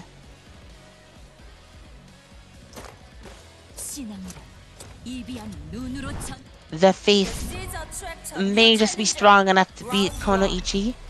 We are not sure just yet. However, we are back at neutral, and with that fire throw, Inquisitor is able to come over and get some massive beginning damage, round start, and finish the combo this time. Very good job going over, trying to and DPing out of that, knowing that was going to be a bad neutral situation. And then backing back up, going back in to try to deal some damage, trying to cross them up, but it doesn't seem to work out very well. Whoa. Oh no, great throw here. Is beautiful. Called out the guard cancel. We're making adjustments here, but wasn't able to capitalize on it. Devious is running away with it right now. Has the awakened state to help things out. There's the high. We have enough. Get the kill. That is an ult. Very good job on getting the kill. Both of these players really want to end this, and they want to end this now. Yes, Devious drawing first blood in the final game of the set. But with this being the final game, Swanzo can't afford any more mistakes. And there we go, trying to start up being able and having a lot of meters, they're able to finish this combo this time. Very good job of setting up with some oil as well. Going to try to put them on fire later on. Ooh, what a whiff finish right there. Swanzo really trying to make a call out, but look, Kunoichi got the reach. Kunoichi is just able to come over and just... Oh, and the whiff! Again, the whiffs! Can't afford these whiffs. Like that. There we go. And that one's going to be a lot of damage. And if they're able to get something going, this next combo, they should be able to win it. Kunoichi just waiting for their moment. The guard can't there it is. And now waiting for their time. They can do it. Oh, with a whip front. No, not quite yet. Okay, this is it. Nice. Try to call out with the conversion, but unfortunately, Devious was ready with the kunai. Throws the flame. Carpet comes through. That'll do here. Very good Swanzo job from Inquisitor. Swanzo wins this game and goes over. No, just the round, just the round. You got one more round. One more round. One more round? Oh, one more round. My bad. See, I too thought a game was over after one of these because it looks so great, right? It looks like you're burned at the stake, you're done. Right? Honestly, I thought it. Okay, Kunoichi set up in the corner, flame seal, keeping things safe. Nice. No! Wasn't ready to get the punish on the whiff throw. That's okay, though. Able to survive and get out of dodge. Kunai throw. Look, you can't run at me for free. Absolutely. This nice. Hold the plus. You're trying to keep and that move gotta be big. That was actually really sneaky instant overhead with the aerial kunai right there. Putting a flame seal on top. Swanzo overextending, gonna get blown up for it. Devious has to hold out and does. Oh no! I'm caught low this time. They have quite a bit of meter. They still have, so they can convert off of this and is able to get a decent combo. But they're trying to wait to make sure they get those set up on the deck right now and to keep themselves safe during their blocking. So they're able to use that meter. And there it comes once again. That back move going really well, but that's unfortunate because they're going to die in this combo here. Yes. What a great set. It's game. Yes, it is over now. We've done it. That does mean that Devious will move on into the loser semis up against Void. So, Devious, you earned yourself a little bit of a break. Swanzo putting up a masterful performance. However, it is unfortunate they will have to depart from the tournament. Sayonara.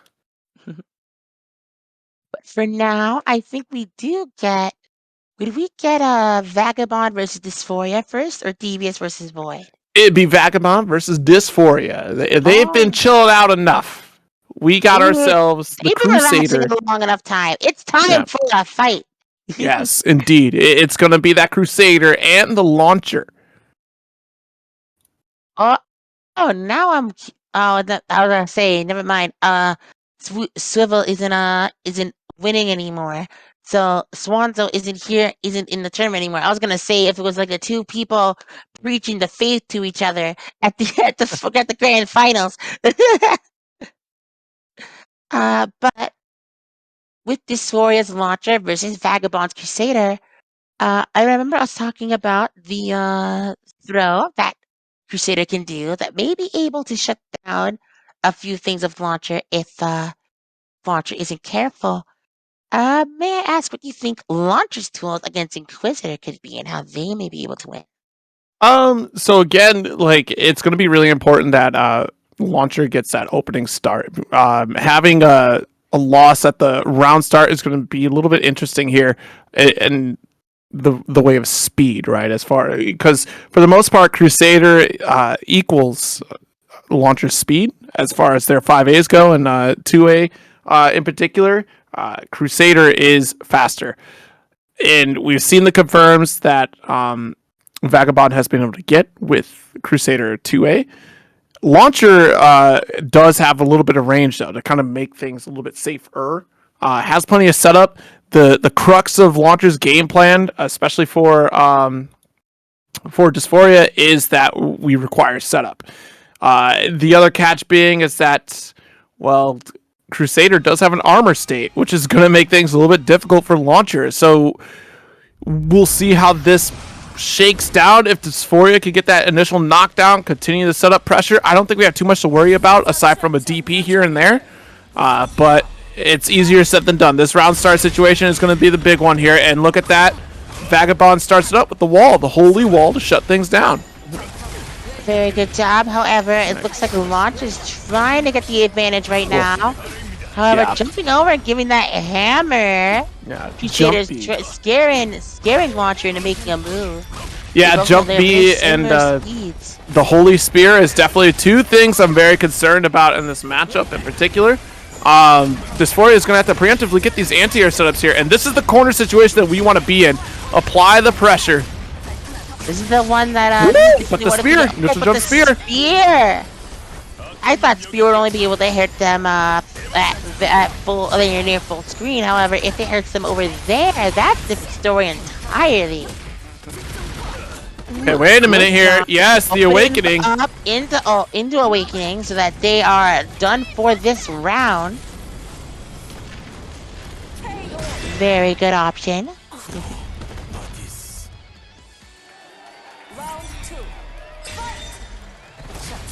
Round 2 started with a launcher opening this time, making it very hard as they are immediately going to take the corner and get into their best position, the corner position.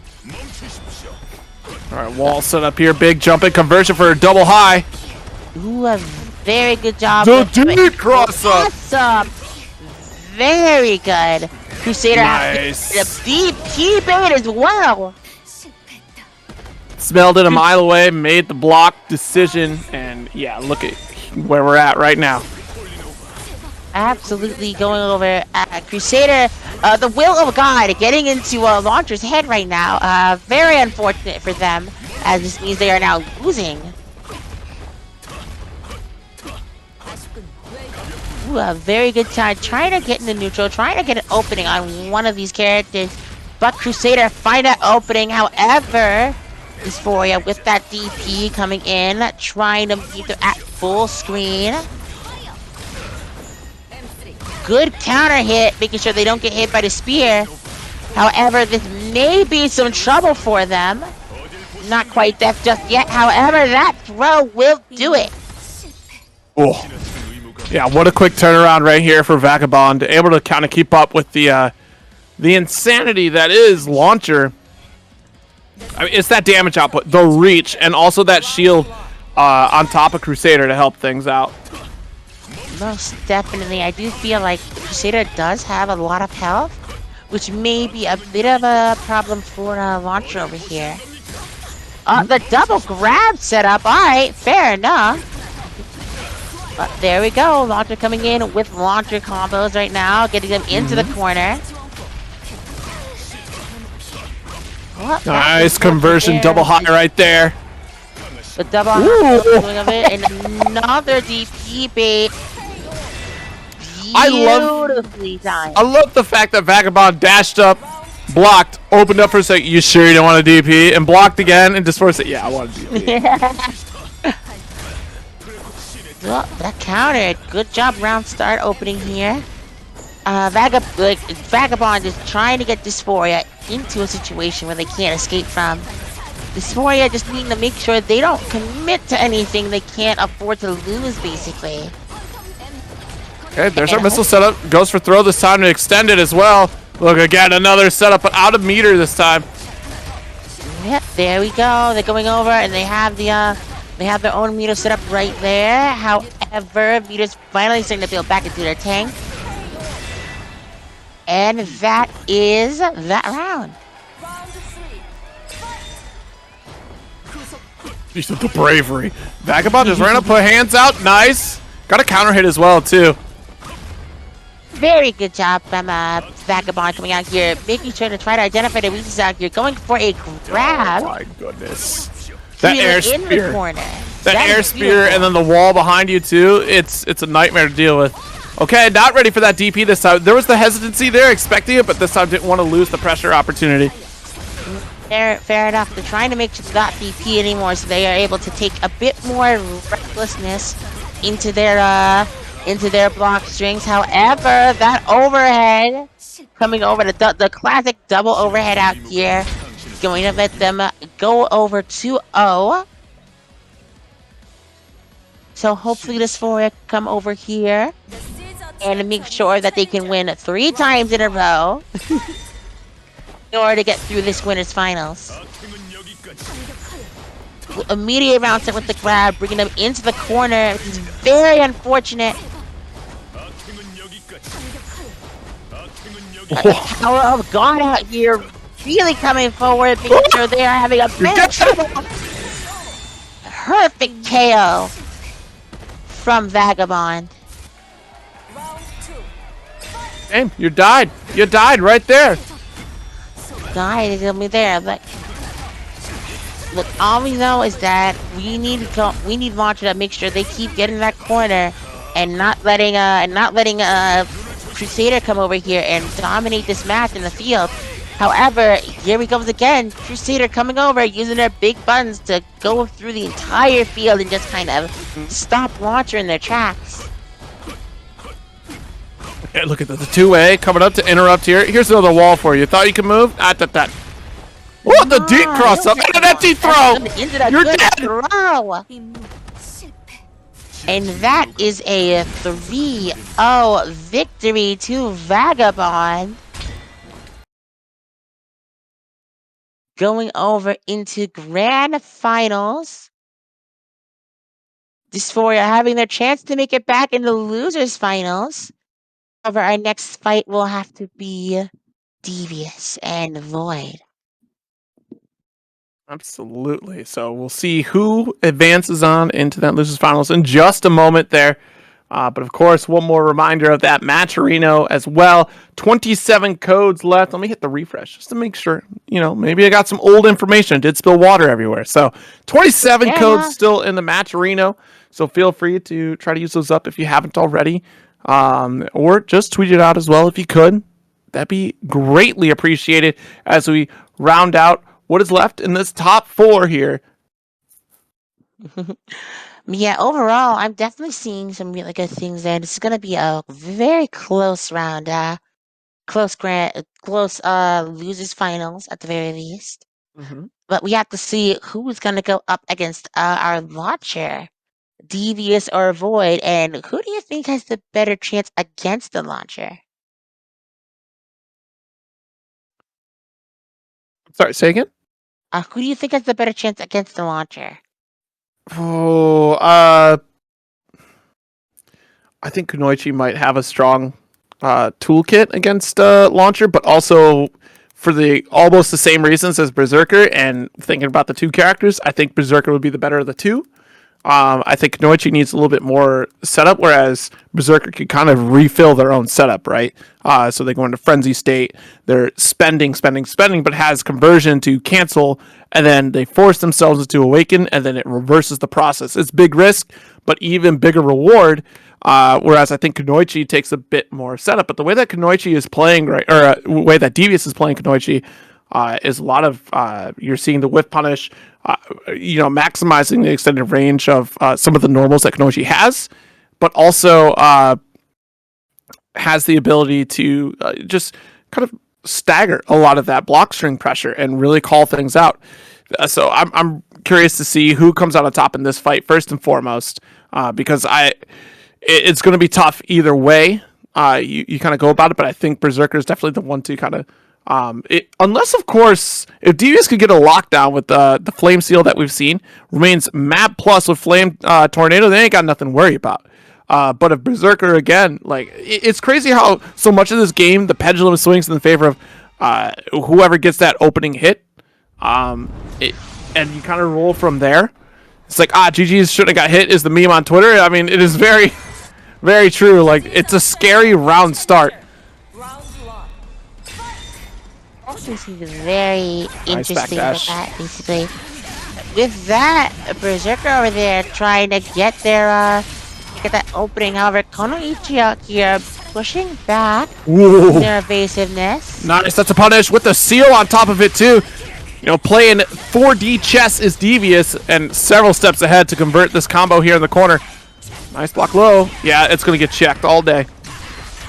Yeah, very good job from thing there. Berserker coming in with the advantage. However, Konoichi coming back in and trying to win neutral with their frog summon. However, Berserker's coming over here trying to make sure they don't get anything off. Look at They this. did a really good job there. This not killing, however, getting them very low. Yeah, it's interesting you gave up Awakening, though. That's an interesting call here. Here we go. Right. Good job there. At least we know Konoichi still probably has access to What? it. But it doesn't matter as that Re comes over and then they kill. Yeah, that was a beautiful Konoichi. conversion right there from Void to call out that DP attempt from Devious. Actually, it might have been Guard Cancel that came out right there in that last instant. Yeah, it would have been a that would have been a guard cancel, I'm pretty sure. But yeah, we going over. Oh, nice convert high. Nice mix. Going over. This is gonna be a really heavy damaging combo over here. So Konoichi coming over, switching the corners. However, Berserker not having any of it. Fire Seal going to be a bit of a pain. However, getting rid of that. Oh! And the guard cancel over there with winning Fire Seal too. Neutral. Yeah, the Toad summon was really tremendous there. Round apiece for both players. Yeah, round start backdash is such a smart call out for Devious here because we know that Void has the advantage here in the mid range. Nice conversion combo going for Void right now. Yeah, absolutely. And that setup in the Blood Wall setup is also very nice for Berserker because that means that lets them go over, and once they're knocked down, they come back up. They have to block. They're not safe at that point. Woo! Thought you could very good job DP. of Konoichi. Yeah. And that extending with the fire. No, the grab. Oh my god, one more. And the convert high, it's over! Is going to end it. Boy, FQW getting out of it by the skin of their teeth right there. Devious making a devastating drop in that corner situation because you had the Fire Seal. It was still your turn. Were we expecting the the Fire Seal, and it was still your turn. Were we expecting it to explode a little bit earlier here? Like, gosh, such a heartbreaker right there. And now once again caught in this corner, 1 point lead so far for Void, and that conversion state is going to keep the pressure rolling. Void is definitely really good at making sure that they have the corner and then they keep the corner. And then they use the corner to their advantage and try to kill you in the corner. Ooh, absolutely. Very They good have job to. opening up with Konoichi. This is going to be a good combo over there. Trying to get the thing. Applying Fire Steel again as well. That doesn't matter too much as this combo is going to kill. What's crazy too is we had the guard break right there, and unfortunately Void was not able to capitalize, and Devious still recovered that health right back. Frog set up again, but look at the interrupt. The guts from Void should be able to convert here in a moment. Very good job getting that OTG right there. It is very doing hard to time. However, thankfully they were able to do so. And that guard cancel punish is going to be really big. Wow. This should come over, possibly get them the Awakening finish.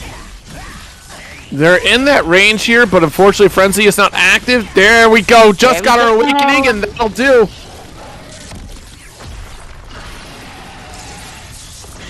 Good job with them beating out their opponent right now.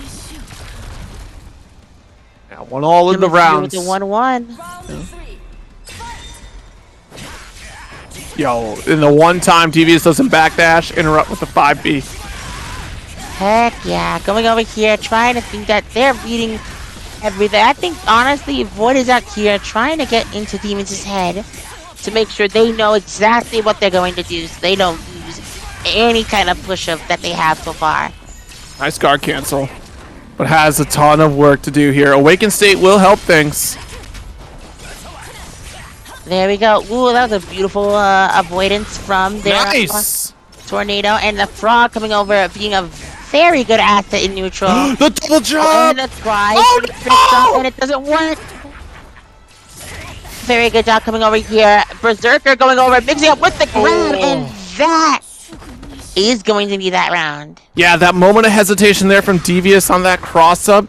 We saw the conversion from Void right there and expected an interaction from Void. And Void just converted, did nothing, just expected to block. And look, a moment of hesitation in a fighting game could absolutely devastate you, especially in a fighting game like DNF Duel.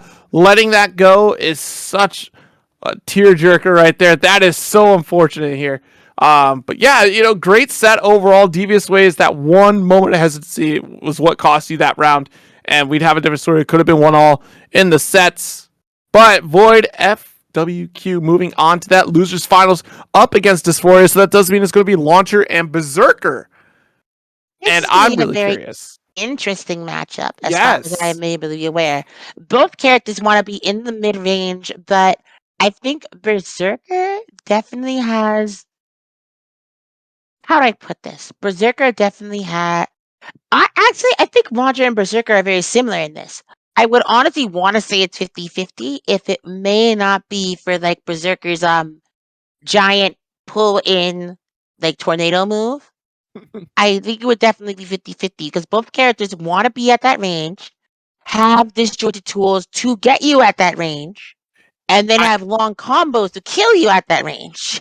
Yeah, I think it's going to be another situation of how Void had to approach the Ranger matchup. You had to be very patient. There's going to be a lot of dash blocking involved. Have to time your rolls perfectly and find that mid-range. 5B is a great round starter here, but honestly is going to trade in a lot of situations against Dysphoria's Launcher. And once Launcher goes full screen, Launcher could just set up City and make life miserable for Berserker. There we go. Round start. What did I tell you? It was going to be a 5B, and look, Launcher interrupts. Very good on Launcher coming in, trying to make sure any situation coming up. My voice. Sorry, something went wrong there. But Launcher coming through, having a very good opening right now. Berserker about half up, and a good job using the grenade to protect himself. That's going to lead to a full combo. That is not going to kill. However, they do have the missile set up on their way. And that is going to kill. Yeah, this is, oh boy. Ooh, that laser coming over. These ranges for Launcher coming through. Him knowing exactly what to do against Berserker. Ooh, okay, trying to dive out there, but look at this. Dysphoria already ready to rock. I love this throw. Dysphoria out here catching it on its overhead. Ooh, that's a very beautiful idea. The duck underneath the blast, unfortunately, did not work very well, and they are back in the corner with a minuscule of health. Ooh. Yeah, converted, probably expected the grenade to connect, and look, wow, just like that. The 6S, or 6S actually working out here for Dysphoria. First game, and honestly, these grenade setups are really great call-outs here because Dysphoria has such a life lead that they could take the risk of running on top of the grenade, and if Void overextends, they get punished for it. Absolutely. I definitely think that Void coming over here with the Void coming over and trying to challenge Launcher too much may be a big problem within this matchup and possibly in the future here while they're going through these next few rounds. But I do think they have to find something to get around Launcher's projectiles in order to do that, because they have a lot more long-range stuff than the Berserker.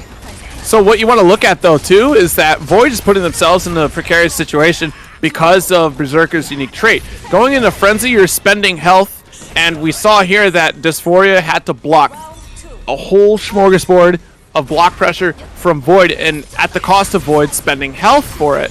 Dysphoria just sat tight. Oh, your turn's over. Time to throw out the grenades, throw out the long range. Your life is now miserable again because now you may be in your awakened state, but you're not anywhere near me to build health back. 5A. Great punish here from Dysphoria. That's a very good point. I think a lot of things that need to be done to basically take advantage of Launcher's more weaknesses needs Berserker to sacrifice health, and if Launcher can just survive that, then there's almost like there was no point, and you just lost health for no reason. Yep.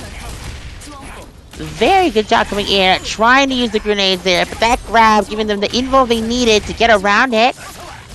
Ooh, grenade. Watch out. Nice grenade coming over into a conversion into their lights, going over and making them win in that round over there. Gonna have to get one more in order to defeat Void.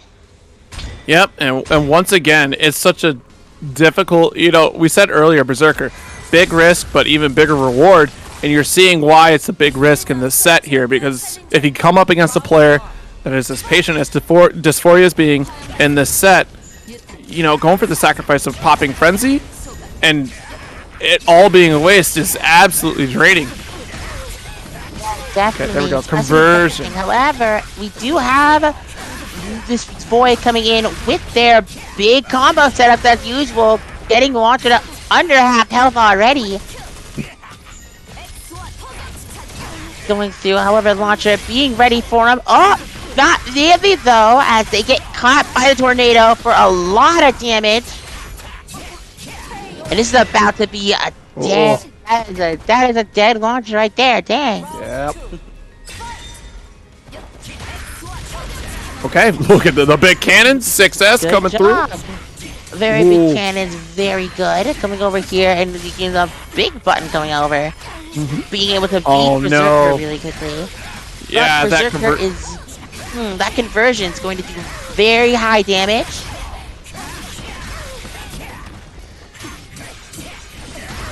Nice. Try to go for guard cancel, but unfortunately going to get shut down by Void's pressure here.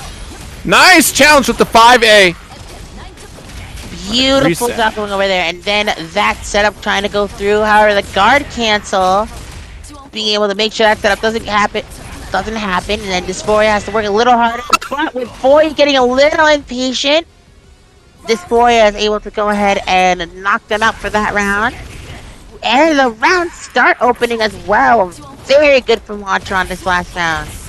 5A round start, and the scratch damage is just building. And look at that. Okay, nice guard cancel. Laser beam. The meter move. With one of their meter moves being that long, it is definitely seems pretty hard for that you're not. Nice. Yeah, you probably shouldn't try to take scratch damage because of the laser over there, right? Yeah, well, I mean, like, you had to hold the block, so you're going to take scratch damage no matter what. But again, like, if you're being good on defense, it's going to come back. But in the case of Berserker, that's opportunity for conversion. So, great. Go ahead, build up my scratch damage, but I'm going to build up mana back immediately while doing this block string. And look at this. Already awakened. Going to get her kill. 1-2. That is going to be Void 1-2 for Dysphoria. Well, 1-2 for Void, I mean, my bad. I keep saying FQW, it's FWQ. What am I doing? This is very, very, very beautiful animations aside. Void finally being on the board has to give them a bit of that confidence. And I think it's definitely showing in this opening round now. The Launcher backing away while Berserker charges forward headstrong. And finding the opening they need. It's going to pull off a big damage combo right here. Yeah, just enough to catch up, though, right? Because we had to spend the conversion just to get there. And again, there's that scratch damage. We're going to see a conversion combo if Void can get the hit here. And already disappeared. Very good job over rolled there. into the cannon. Very good job. I think one problem there is that the for Launcher is that cannon tilt is a little bit at least their lights is a little bit pointed downward, so it definitely can be anti-aired. Well, not anti-aired. It could be jumped in on if they're caught doing it. So I think that might be something that Berserker might want to think about doing on round start, because that has been a few times where Launcher has used that light move to be able to start the round out. Yep, exactly. Oh, but we got that. Very good job from a Berserker over here, getting some really big block strings. Meanwhile, with that beautiful cancel coming over, trying to continue their pressure. Launcher's going over, giving him a lot of chip damage, which might just get taken away by a laser. Yep, look at this. All this scratch damage being built up due to the frenzy state. But here we go, we're awakened. And just one more touch will do it here. Go into the awakening and look at that. We got a round on the board, folks. Still alive. Just had to wait for the right opportunity, the right moment, but it seems to have paid off for him. Now Dysphoria definitely has to work on trying to kill them this round, because it seems like Void is definitely catching on to what Launcher is doing, and that is not good for Launcher, as it'll show the holes in their game plan. Yep, closing the gap, holding this corner position. Great decision to backdash and avoid the 5A from Dysphoria. Overspent here. Nope, opened up too early. Has to be so careful. Can't crouch it, but you gotta roll. There it is. Trying to go over, trying to get that roll out of them. Very good job. Berserker on very low HP, but remember, it's just a little bit, and then they're basically at death already. But with the grenade, that is going to be it. Yes, looking at a 3-1 victory, Dysphoria, in a very difficult match for for Dysphoria here. But Dysphoria coming back up to fight the Holy One, the one and only Vagabond, our Crusader, in grand finals. So, yep, so last time they fought them, they seem to have lost, unfortunately. However, Dysphoria, possibly in second place, possibly in first, going up against Crusader. What do you think Dysphoria can do in order to better adjust herself against the holiest third man himself? It's going to be very difficult once again here, right? Because you're unfortunately in a situation where one, Vagabond has found ways to set up armor, also has found ways to set up walls to close the distance between Dysphoria and Vagabond. So Launch doesn't get that full screen range to set up. Additionally, we've seen plenty of counters in jump normals, from jump B to jump Holy Spear. So that's going to be troublesome for Launcher to deal with. See, that spear able to shut things down from a safe distance. The flamethrower is getting some mileage though. Definitely. Flamethrower is definitely going over and trying to get something going right now. However, Crusader coming out here, dealing a lot of damage to Launcher already, seeing just how impressive he was before. Hopefully trying to use a different strategy, using a flamethrower more in order to get in and stay in. Ooh, and a beautiful dodge roll from the wall. Unfortunately, not getting them out of danger and just killing them in the process. Okay, nice. And that reach from Crusader is going to be so devastating. There's the spear punish. Set up another wall. Come over here. Nice block. DP bait. One thing that Dysphoria needs to try to break. The DPs are getting them killed more often than they are not. Hopefully they don't get touched anymore, as they need to keep this corner pressure as much as possible. However, that DP denial is going to be very big for them, giving them all this scratch damage.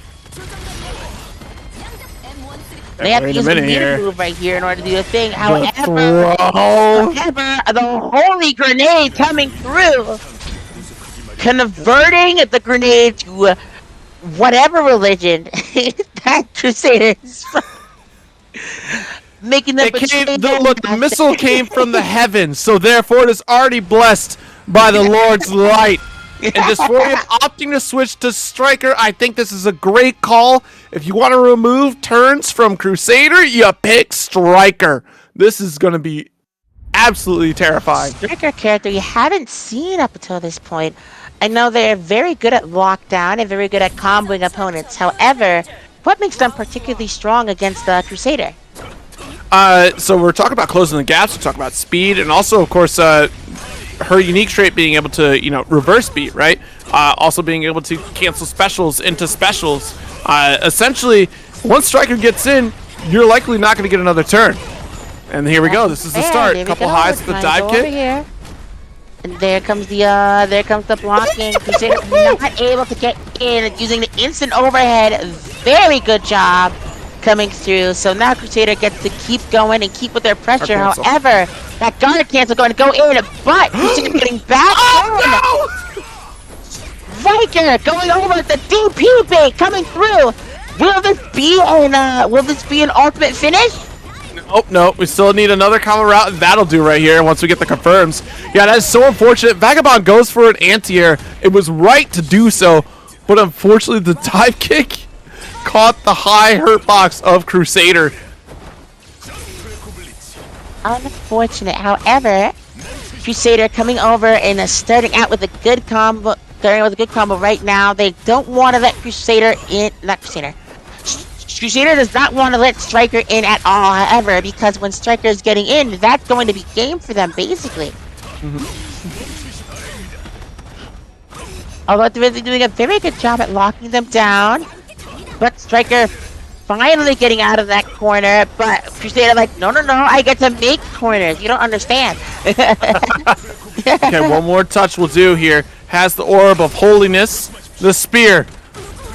Doing whatever we need to do to keep Striker out, because look, we have 200 meter. I don't want Striker anywhere near me. We'll take the trades. Oh, unfortunately, it was not a DP, so they were not able to invincible through Crusader's punch. However, this one is going to be a very but I'm turning it right around with the grab setup. Very good job from Crusader. Oh my god. Yeah, set up the wall, take away the scratch health. Oh dear. Oh, the parry! Why are we parrying? That was a good play. Going Oh, over no. I get it, I get it. Uh-oh, but Crusader coming back in, dealing with Striker's stuff right now, getting a lot of scratch and that grab! Putting Vagabond 2-0 here. This is game match for Vagabond. Dysphoria having to win 3 more in a row in order to get this. Oh no, you thought you could whip punish? Yikes. Uh-oh, the projectiles in the wall making it very hard for Dysphoria to actually get in. The trade. Nice roll through, and somehow, some way, Vagabond actually gets a payoff for it. Oh, that nice roll read coming over, getting them a good combo punish. I mean, no, wait, Crusader coming over, and Striker finally able to do their Striker things, being able to be a very oppressive on shield.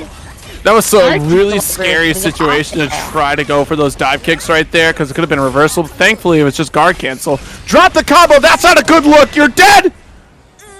They are dead. That is true. Alright, round 2 coming over. Crusaders needs to win one more round in order for them to win this game entirely and then win the tournament. However, Striker certainly isn't going down without a fight. Which Crusader is just as ready to give to him. Nice stop kick to the approach. Wow! While rising jump A. Okay, off into the wall we go. And the routing is very interesting here for Dysphoria's Striker. We'll see. Yeah, because could have locked down in a corner situation, but Vagabond had enough meter for that guard cancel, so that's the the hesitancy. It'll kill you here, and into the wall will also kill you here. Oh, dropped it! Oh, the dropping. Beautiful. Striker able to try to make it back, but it isn't it. Striker drops the combo, and that is game. Yeah, a beautiful, just a dominating set from Vagabond here up against Dysphoria. I mean, both against Launcher, both against Striker. And gosh, like if Dysphoria was a little more consistent with Striker, it would have been a very different story here. It's so unfortunate because one, we're dropping the combo routes that could potentially lead to death. Especially having, tons of resources available here. And, sure, that may be your secondary character, but at the end of the day, Crusader, so consistent from Vagabond, and consistency is key in fighting games. That will win you games, and it did win Vagabond's day here. First place for Vagabond, second for Dysphoria, and third, Void FWQ to close out tonight's DNF event. You definitely think that Crusader, if if Dysphoria was more experienced or more comfortable with Striker, they definitely could have won that. However, with dropping their combos, it gave Crusader just enough chances to be able to turn the tides, basically, and win the match. So good games to everyone. Thank you all for coming over. It's been an incredible tournament today. It is late for me. It is 11:30. Jeez. Yeah. It's about that nappy wappy time. We getting it tie definitely out will here, be. but again, thank you for hanging out with me, RetroMary. It's been a real pleasure. Of course, everyone in the stream, thank you so much. We're gonna be rating Rome himself in just a moment here, so enjoy that stream. Feel free to use what's left of the Matcherino codes to let folks know that we wrapped up this DNF Duel tournament. Thank you again, and until next time, everybody. Later days. Great day.